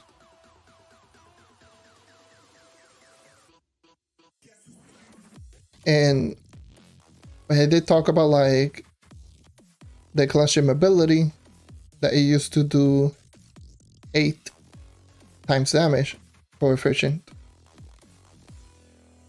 I was like, man, that sounds interesting. And then when I checked the other videos, it was like, oh yeah, it's one of the higher damaging abilities in the game. I'm like, oh, so there might be some potential with that. So I stuck with it. I just stuck with the knight. I'm like, sure, I will just use it and just keep using the character up until I see, you know, if it doesn't work, then I might change. And lo and behold, it didn't. It's not like it worked like crazy, but after using it for quite a bit, because obviously I have been playing Trove on console since essentially on the first week it launched back in December 2016. So I started playing back then. Since I actually still to this day I do like playing the game. But when I'm like in that mode where when I enjoy something really like a lot, I play for like a ridiculous amount of hours. So that happened, and I was playing like non-stop, doing like powering up, leveling up, getting gems, getting to higher power ranks. I got more stories in regards to how that happened. Actually, you know what? It will segue perfectly into that story, because I actually talk about like years ago my story behind my do not disturb, and the reason I never get rid of it.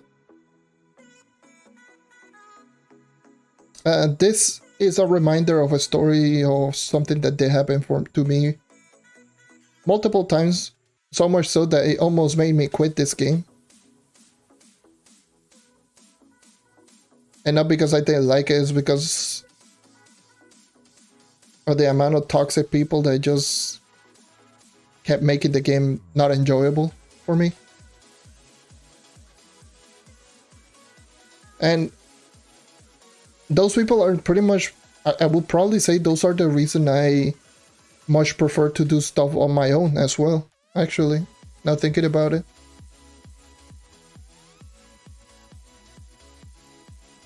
Yeah, that's usually more of the reason why I prefer to do things on my own. So what happened was I started off with the game, you know, week 1. During that time period, I invited some of my friends, and we started playing all the game around the same time. And they didn't play the game as much as I did, but I played the game like crazy, and I started powering up. And so we started off getting pretty high up there power rank, but obviously since I was playing way too much, I started powering up like a lot, like really quickly. And let me just tell you, this is back 2016, 2017, where being 5,000 power rank was still considered somewhat pretty decent, because you could enter Uber 8, oh my god. And I still remember, because a lot of my friends used to know, like some of the friends that I talked to knew a bunch of other people that obviously started playing Trove because it was a new game and yada yada yada. So I started meeting more and more different type of people from Puerto Rico as well. And all of them started talking non-stop nonsense, and we're just enjoying our time. So the thing is, oh my god, give me that. The thing is, and what essentially happened was, obviously since I started powering up rather quickly, everyone else was on the lower end of power rank, but they didn't know what power rank I was. And by the time that they noticed what power rank I was, everyone was just like, oh yes, I am 1000 power rank, or I am 1500 power, I am 900 power rank. And then another person, oh yes, I am 2000 power rank, and he was like considered like the high power rank player, and they was like, oh yeah, what power rank are you? I'm like, ah, don't worry, don't worry about me. I would not say that. And then all of a sudden, like, they would check their friends list and they would go, oh my god, this guy is like 7000 power rank. Oh, I'm like 8,000 power rank. So obviously what that transpired into, it was a lot of people just asking me to do carries. Carries and carries and carries and carry. Oh, help me do this, help me do that, help me this, help me that. But I was just trying to play the game myself. I was trying to enjoy the game. I was trying to, you know, power it up, like just, you know, power it up myself, get higher and higher power rank. So for the most part, I would just ignore, or I would just say, hey, I'm playing the game. Just play the game. I will tell you some of the stuff that I did, but that's about it. If you need help with Shadow Towers, then join with me or during the weeklies. That's it. That's all the thing that I did. And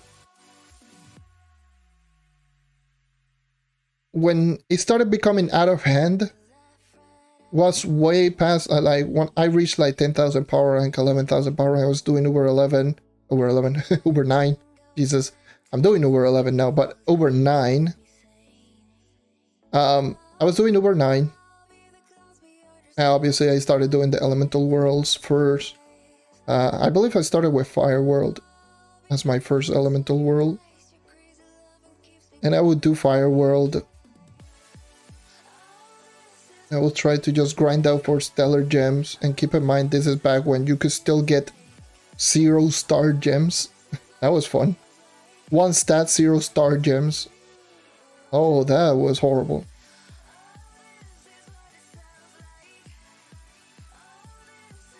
And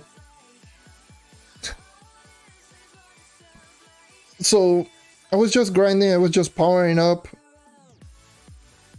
on my own pace, while everyone's just powering up on their own pace. They just started what is it? They started just getting higher power rank, 2,000, 3,000 power rank, and I was like already like at 13,000, 14,000 power rank. They would just go like, oh my god, just carry me this, carry me that.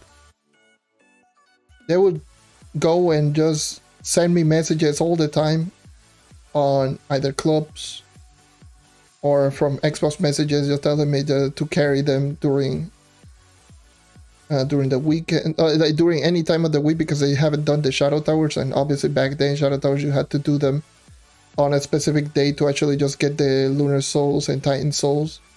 Like, I believe it was Monday, of course. So I always did them on Monday. And it was like a Wednesday when it was Gem Day, and they were just asking me to carry them into Harsh Shadow Towers. And back then, Harsh Shadow Towers would take me quite a while. It's like, no, I don't feel like it, man. Just do normal. I don't feel I'm grinding. I'm playing the game. And so back then, so during that time, when they started powering up, I was like, you know what? I will start leveling up all of the other characters to increase my mastery, because I wanted to increase my mastery level. So obviously, not having every single character over 10,000 power and to do like U9 if I wanted to do solo, so I had to just power up all of the other characters just from the beginning, essentially. And you start powering up little by little, and those individuals, not to put any harsh name onto them, but those individuals will start joining in on me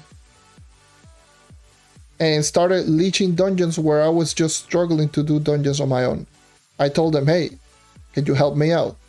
They would not say anything, and they will just either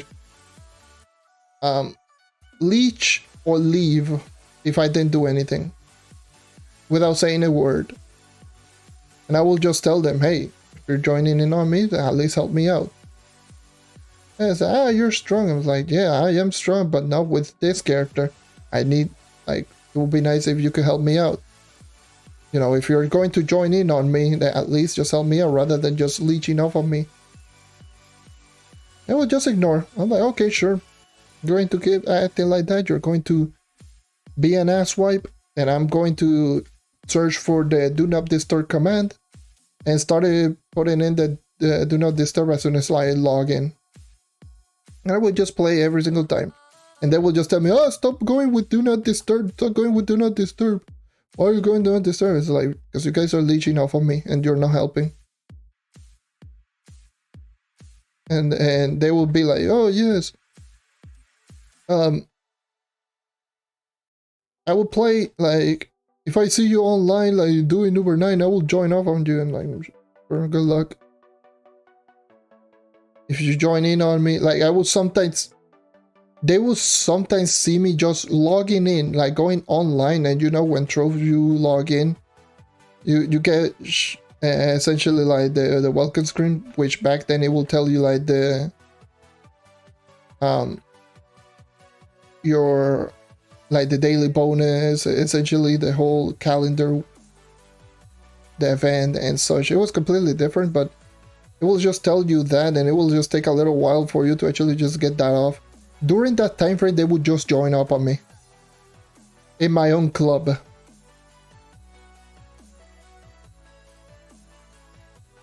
And I told them, hey, stop that, you're getting blocked. Or you're getting blocked. Stop that or you're getting blocked.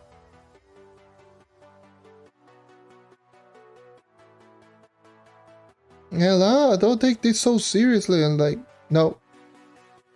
You haven't done anything to help me out. I am not going to do anything to help you out. If you help me, I will help you. But you're not helping me, so what's the point of me helping you? And besides, you're being an asswipe. And there's another whole different story, which just made me, and you know, not like the persons anymore, because aside from that, they were also scammers. Those were like the original people that would just scam for like radiant gear out of people, out of other players, and then just scam them and then just sell them. They would just go proudly, oh look at me, I got 80 or 90,000 flux, oh and like sure 80, 90,000 flux. Obviously back then 80, 90,000 flux was a lot. It's like, oh yeah, now I can just power up, and they would literally just get that, sell the radiant equipment, and then just power up. And some of them, they would just brag about it. Like power, oh yes, let me just brag about this. So I would literally just not like it, because it would be so bad. It would just turn out to be so bad that they would join in on parties just because I was there. They tried to scam me, obviously, multiple times. I was like, bro, you tell me that you scam and you try to scam me, like, bro, okay. They would just laugh it out like that. That's just dumb.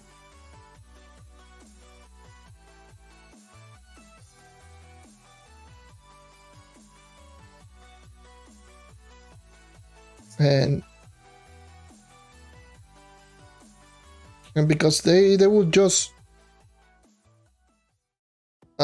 they would just make the game like my life essentially a living hell on Trove. I will just put myself offline, put do not disturb as soon as I log in. Essentially never talk in chat, just play the game. And I just realized that, goddamn, what this is not enjoyable. It's not enjoyable. This is they're terrible. I really don't like this.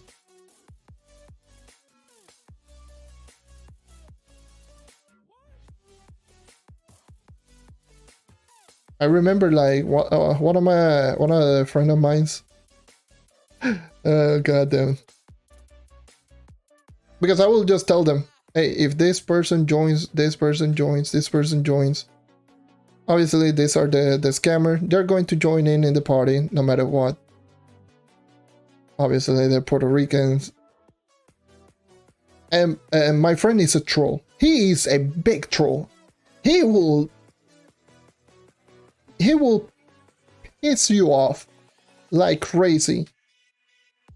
And it's not like while being annoying.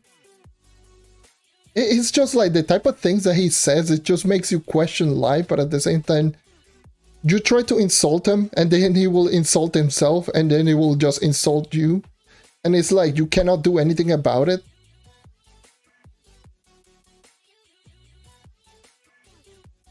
He loves to trash talk. And really good at it. Like really good at trash talking, but without being too offensive, without just swearing, essentially. And one of them just joined in and just started talking. He out of nowhere, he just started just saying so many. I don't remember. He just started saying so many rude things to the point that the other person, the scammer, just started to become upset. It's like, oh my god. Like, it was one of those people that it was so insufferable. He thought it was like the bee's knees, like the big shot. Especially once it started just powering up higher up in power rank. Was like, oh yes, I'm going to pass you in power rank.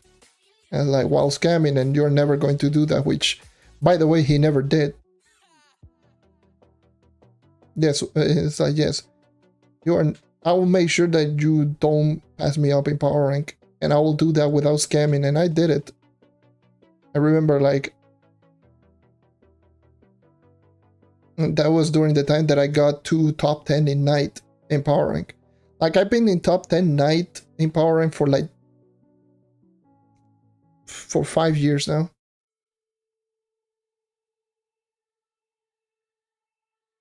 I have been also in the top 100 mastery for also 5 years, at the very least. I believe I was in like in the 60s. I was like the number 63 or something like that to get yellow name, to get the, back then was mastery 300 level.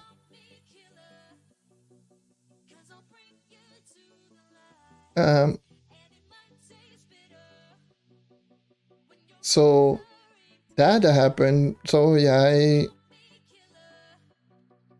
even despite all of that, like during that time, like because of those people, I have the D&D right there. I never took it off. That's been there for 5 years.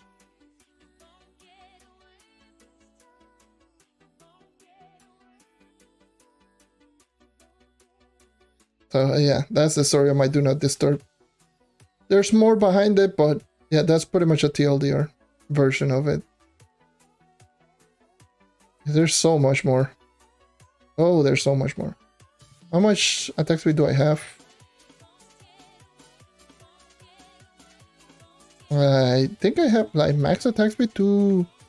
Well, max attack speed without an attack speed banner, like 257. Like, if you want to know what are going to be all of my stats on everything, I made a 40k PR video on the night. It literally just has all of my equipment.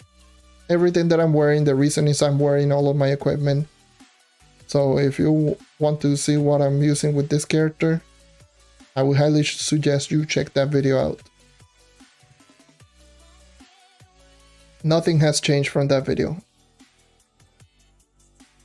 Damn.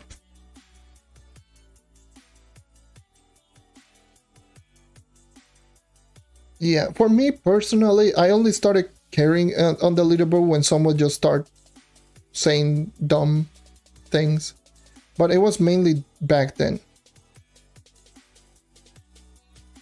Right now I don't care. I'm just playing the game. I'll try my best to gather everything, but if you get it before me, I care less. You just have your fun. Whatever. I'll say this all the time. I already tasted the top. I don't need to taste it again.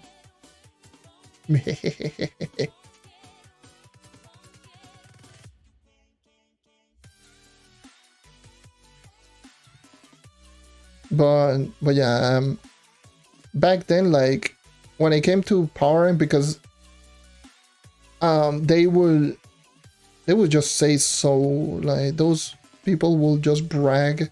Like they were just so good in terms of like power rank, in terms of mastery. And like, yeah. I'm going to do this just to shut you up. That's what I did. That's what I always did.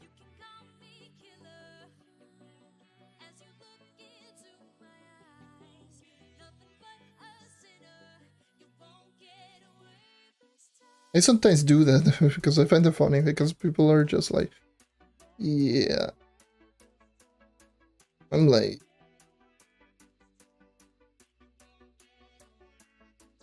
I like to, there are some cases where there are some people that I like to prove wrong.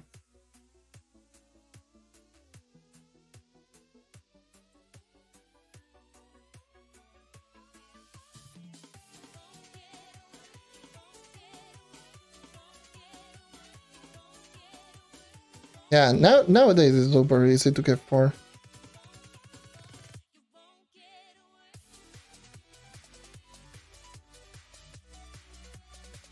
But I never liked people that, you know, I never liked people that actually just brag about their, especially people that brag about their purple name or talk down upon anyone that has lower mastery or lower anything. I actually, like, personally, I like to encourage people that are just lower in mastery to keep on going on and never comparing themselves to anyone else, but just having fun with the game. But unfortunately, there are other players who just make that super difficult. They will just make you look like an idiot, or try to make you look like an idiot just because they're higher mastery, higher power rank.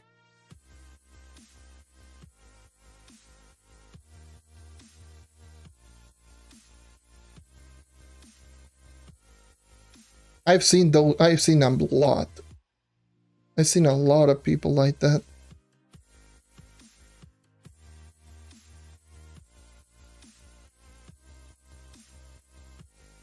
Hey, there's so many people I see like that. That's why, like, that's why if you ever see me in chat, you never see me like, whenever someone like saying, "Oh yes, I got to 40,000 power rank," and I will be like, "Oh yes, nice. I did that 18 times." I'm not going to do that because that feels so wrong.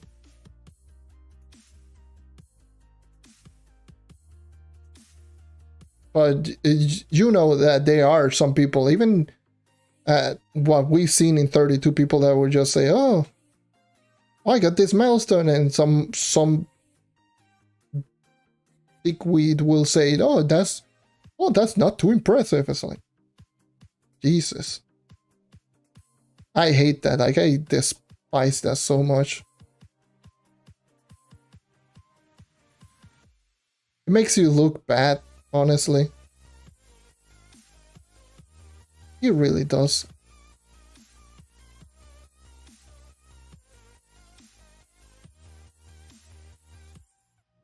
Like, it really does make you look bad if you actually just talk down to people.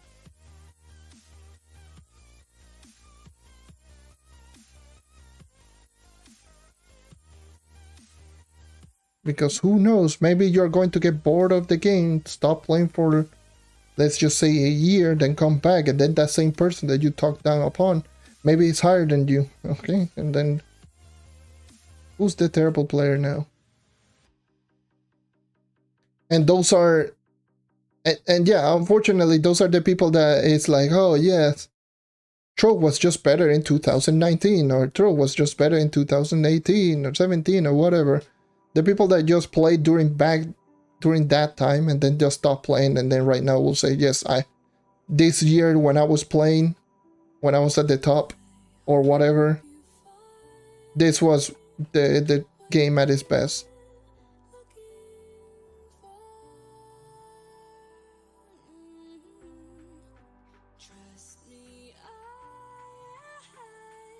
I always find that super funny.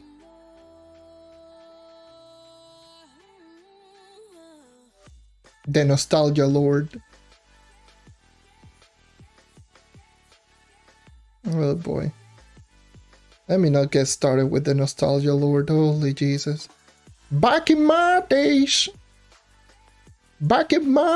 we used to run around with dragons.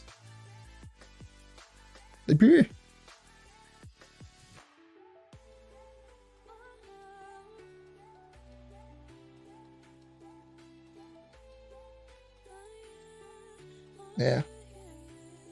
The L. It would go like back in the day when credit pouches were 100k. Yes. Credit pouches should go back down to that price, even though they don't realize that when credit pouches were 100k, getting 100k was more difficult than right now with the current credit pouch prices. But we're not going to talk about that.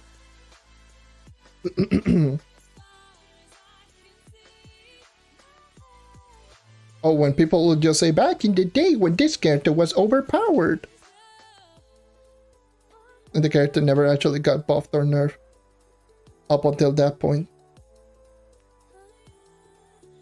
When people used to talk about, oh yeah, Shadowhunter used to be really good. Then it became really bad. And now it's really good again because of Shadow Spotlight. But before Shadow Spotlight, Shadowhunter is not the same as it was back in 2017. Yes, it was. It's the same. Same class.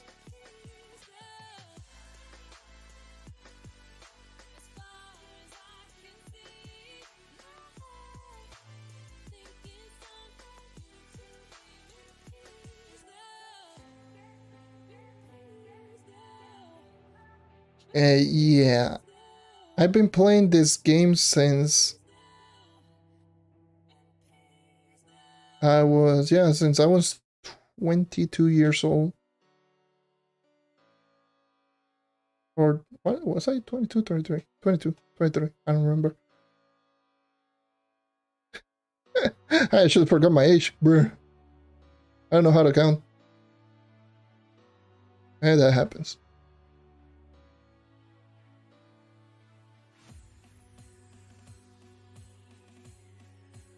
And in 2 weeks, I'll turn 28.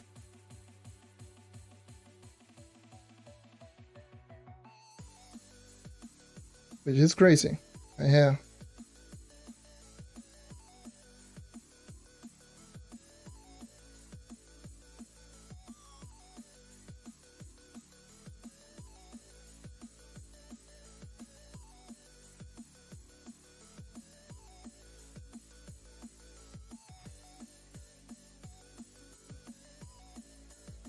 Yeah, that's crazy to think about.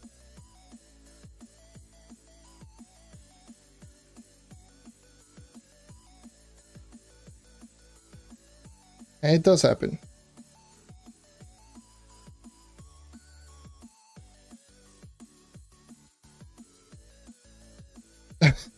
Yeah.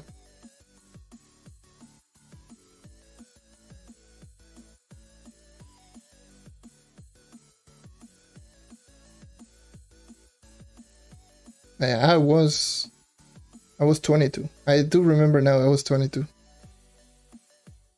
Back in 2016.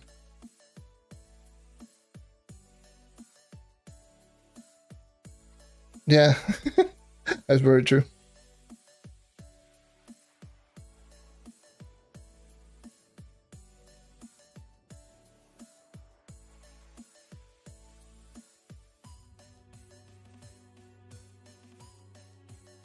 Here I am, about to turn 28 in 2 weeks, on the 23rd.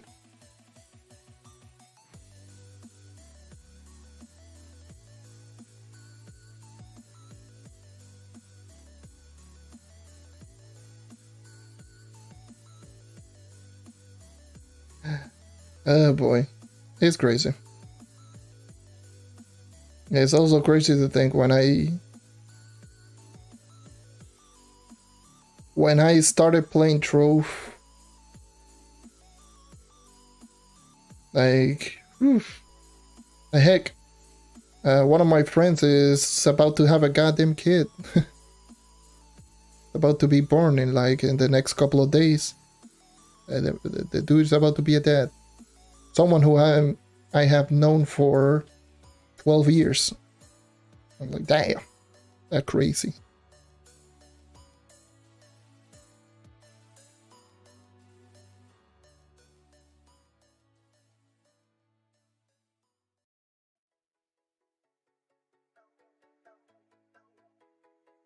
someone who I've known since I was in high school.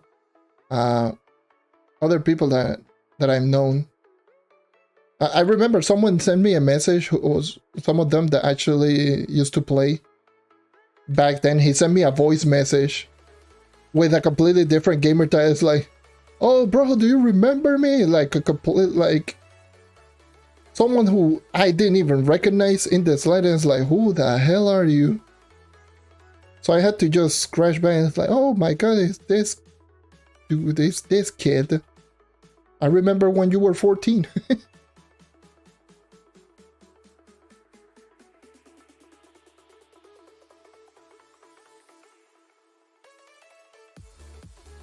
Of course you're going to sound completely different, my god.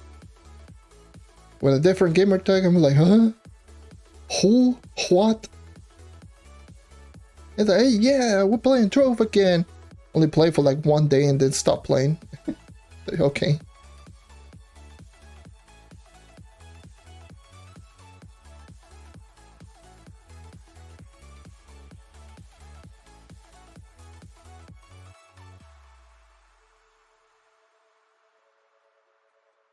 Yeah.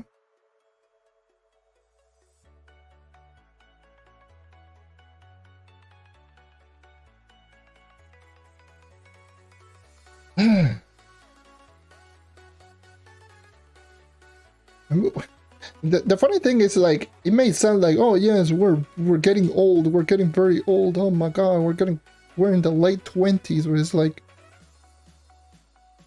just thinking about it, like, Jesus Christ. It may sound like we're old, but according to like a lot of people, we're supposed to be in our physical prime. Like, god damn, alright.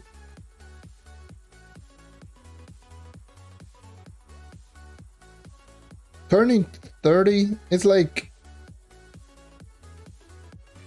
a lot of people just perceive that to be like really old. Like, oh my god, you're 31. Oh my god, you're 33. Oh my god, you're 30. Ah, you old. It's like, okay.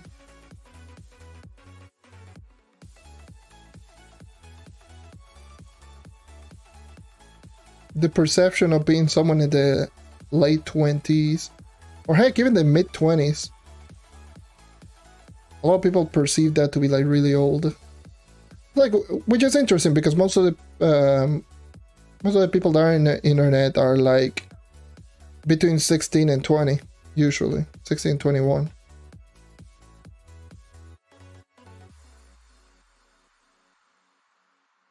You're below 16, you're a squeaker. You're over 21, you're an old man.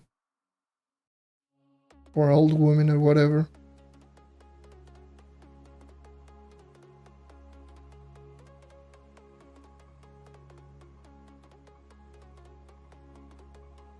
Oh, okay.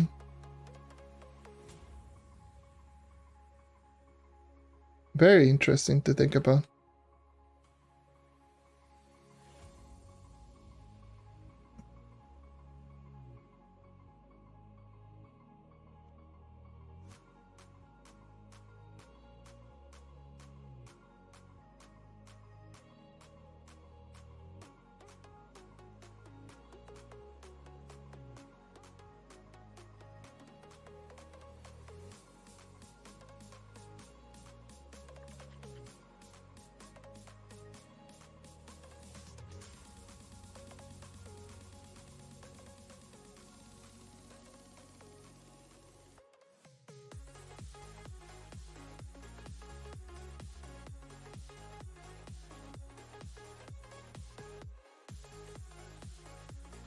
Oh Jesus, I've been streaming for close to 4 hours. Damn, dude. It's so odd. Also, by the way, considering that starting next week there's going to be an event, depending on how long or short the event is, just going to let you know that if I don't do the 40k PR video this week, don't be surprised. I already showcased in my last 40 KPR video the amount of work that goes behind one of those videos. If you're not sure, then just check towards the end of the Vanguardian video. I pretty much explained most of the things that I do, you know, that transpire behind the making of one of those videos.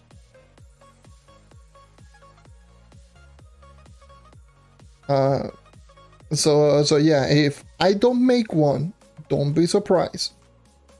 It depends on how long or short the event is. If it is a short event that I might complete it in the next 2, god damn it.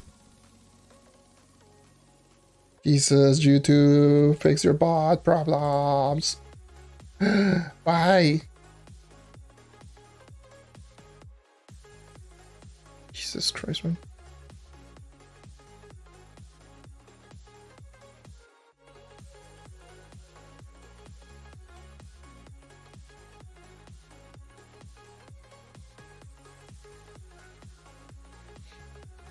So yeah,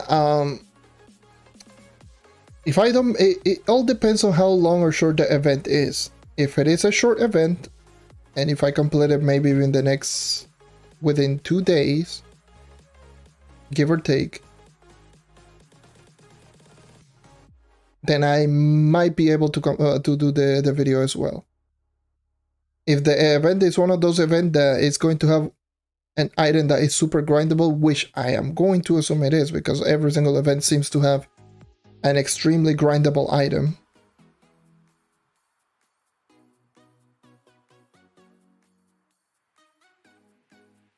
Then yeah, I will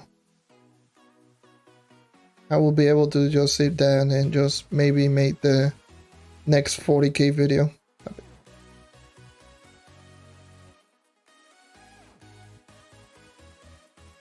I say it does take a while.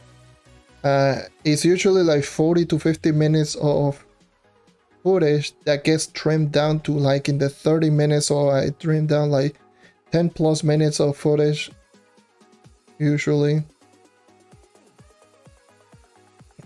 And then obviously I need to make well, I don't need, but I made the artwork for the thumbnail and the intro.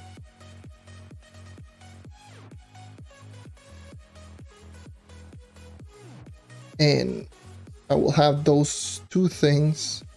Just having those 2 things is going to take a little while. Because once again, my point of the series is not to rush it out and just to have all the videos right there. My point is to make the videos as best as possible, so people that can just watch the video and enjoy it, and if they want to go back, they can go back and just watch it again. Something that they might enjoy multiple times.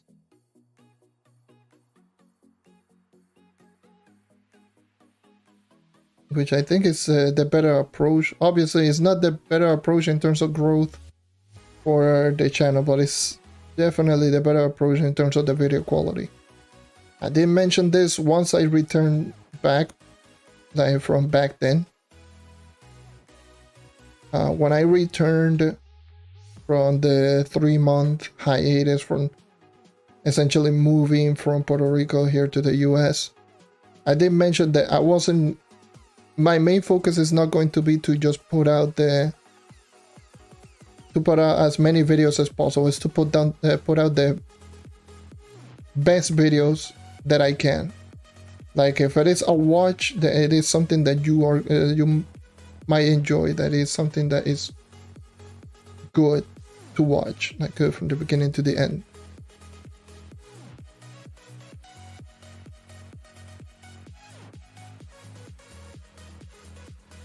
Quality over quantity for me.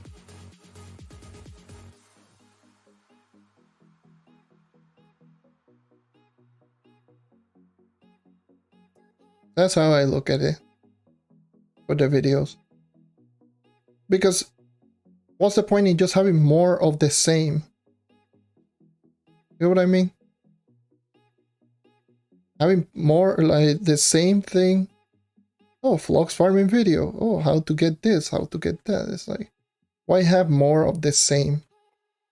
There's everywhere where you can do that. I mean, I could do it, but at the same time, I'm like, no point in doing so. Anyways, I don't think I will be able to just complete all of my tomes. Just thinking about it. Yeah, it's been close to 4 hours. I will do this 5-star level on my Paragon to 408 and maybe call it a day. Yeah. So stay tuned for tomorrow. Tomorrow will be an event. It will probably be as soon as it hits reset. So keep that one in mind. I'll try to be online on reset. So be on the lookout for that one. Once again, this stream is going to be unarchived. Unarchived means that it's only going to be available if you do have the link to the video, which you can only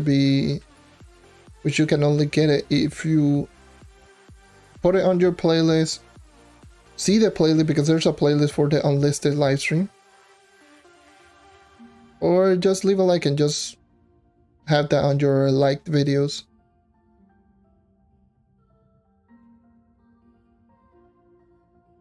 And if you do all of that, then you should be able to watch this stream anytime.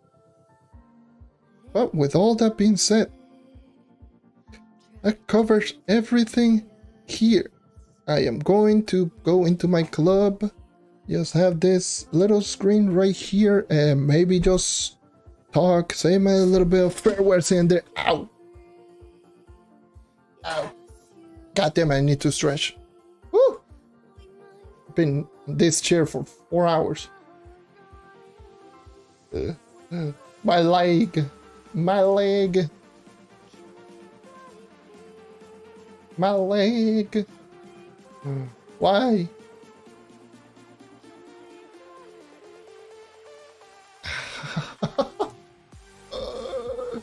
Holy Jesus, it hurts. Oh God, it really does hurt. Let me just stretch. Whew, well, both of my knees.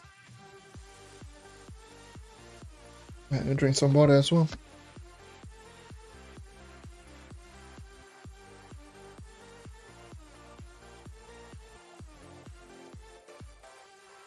Why does it look so dumb when I do this? Ah! Okay. Yeah, I'll stop being dumb. Anyways. But yeah, that essentially just covers the whole entirety of the live streams. I already checked the whole video from side in terms of the tier list. You know what? Let me go back to the comments. I'm more interested because I'm pretty sure there might be some more. Because I thought that was just so funny. The amount of like question mark they are right there. Let me just go right here. Oh hell yeah. Anyways, let's see. Any more question marks?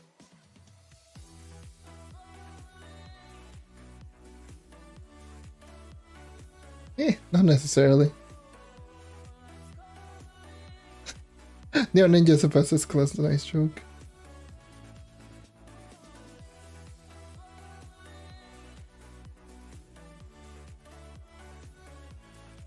Did my internet just disconnected? I think it did. Yeah, well. It didn't disconnect, it just reset. It just had a really huge lag spike. Anyways, I was going to say, so thank you everyone for watching. Thank you for taking as always. You know, at the end of the day, when it comes to the tier list on the for size video or and stuff like that, like for the most part, more all in just good fun. He has his own personal opinion. If you have your own personal opinion, entirely true. No need to just harass or say anything to the man. There's no point in just insulting anyone just because you have a different opinion. But yeah, they were some questionable things, of course. There were some other things that are, that I think they were right. Obviously, a tier list video usually it takes a long while for you to actually just give explanation, so to have them as concise as possible is difficult. You already know, like this live stream, like 30% of this live stream is me going over that video, like literally 1.5 hours of me just checking a 17-minute video. It's kind of crazy. So yeah, anyways, I probably will say even still, he has his good things, his bad things.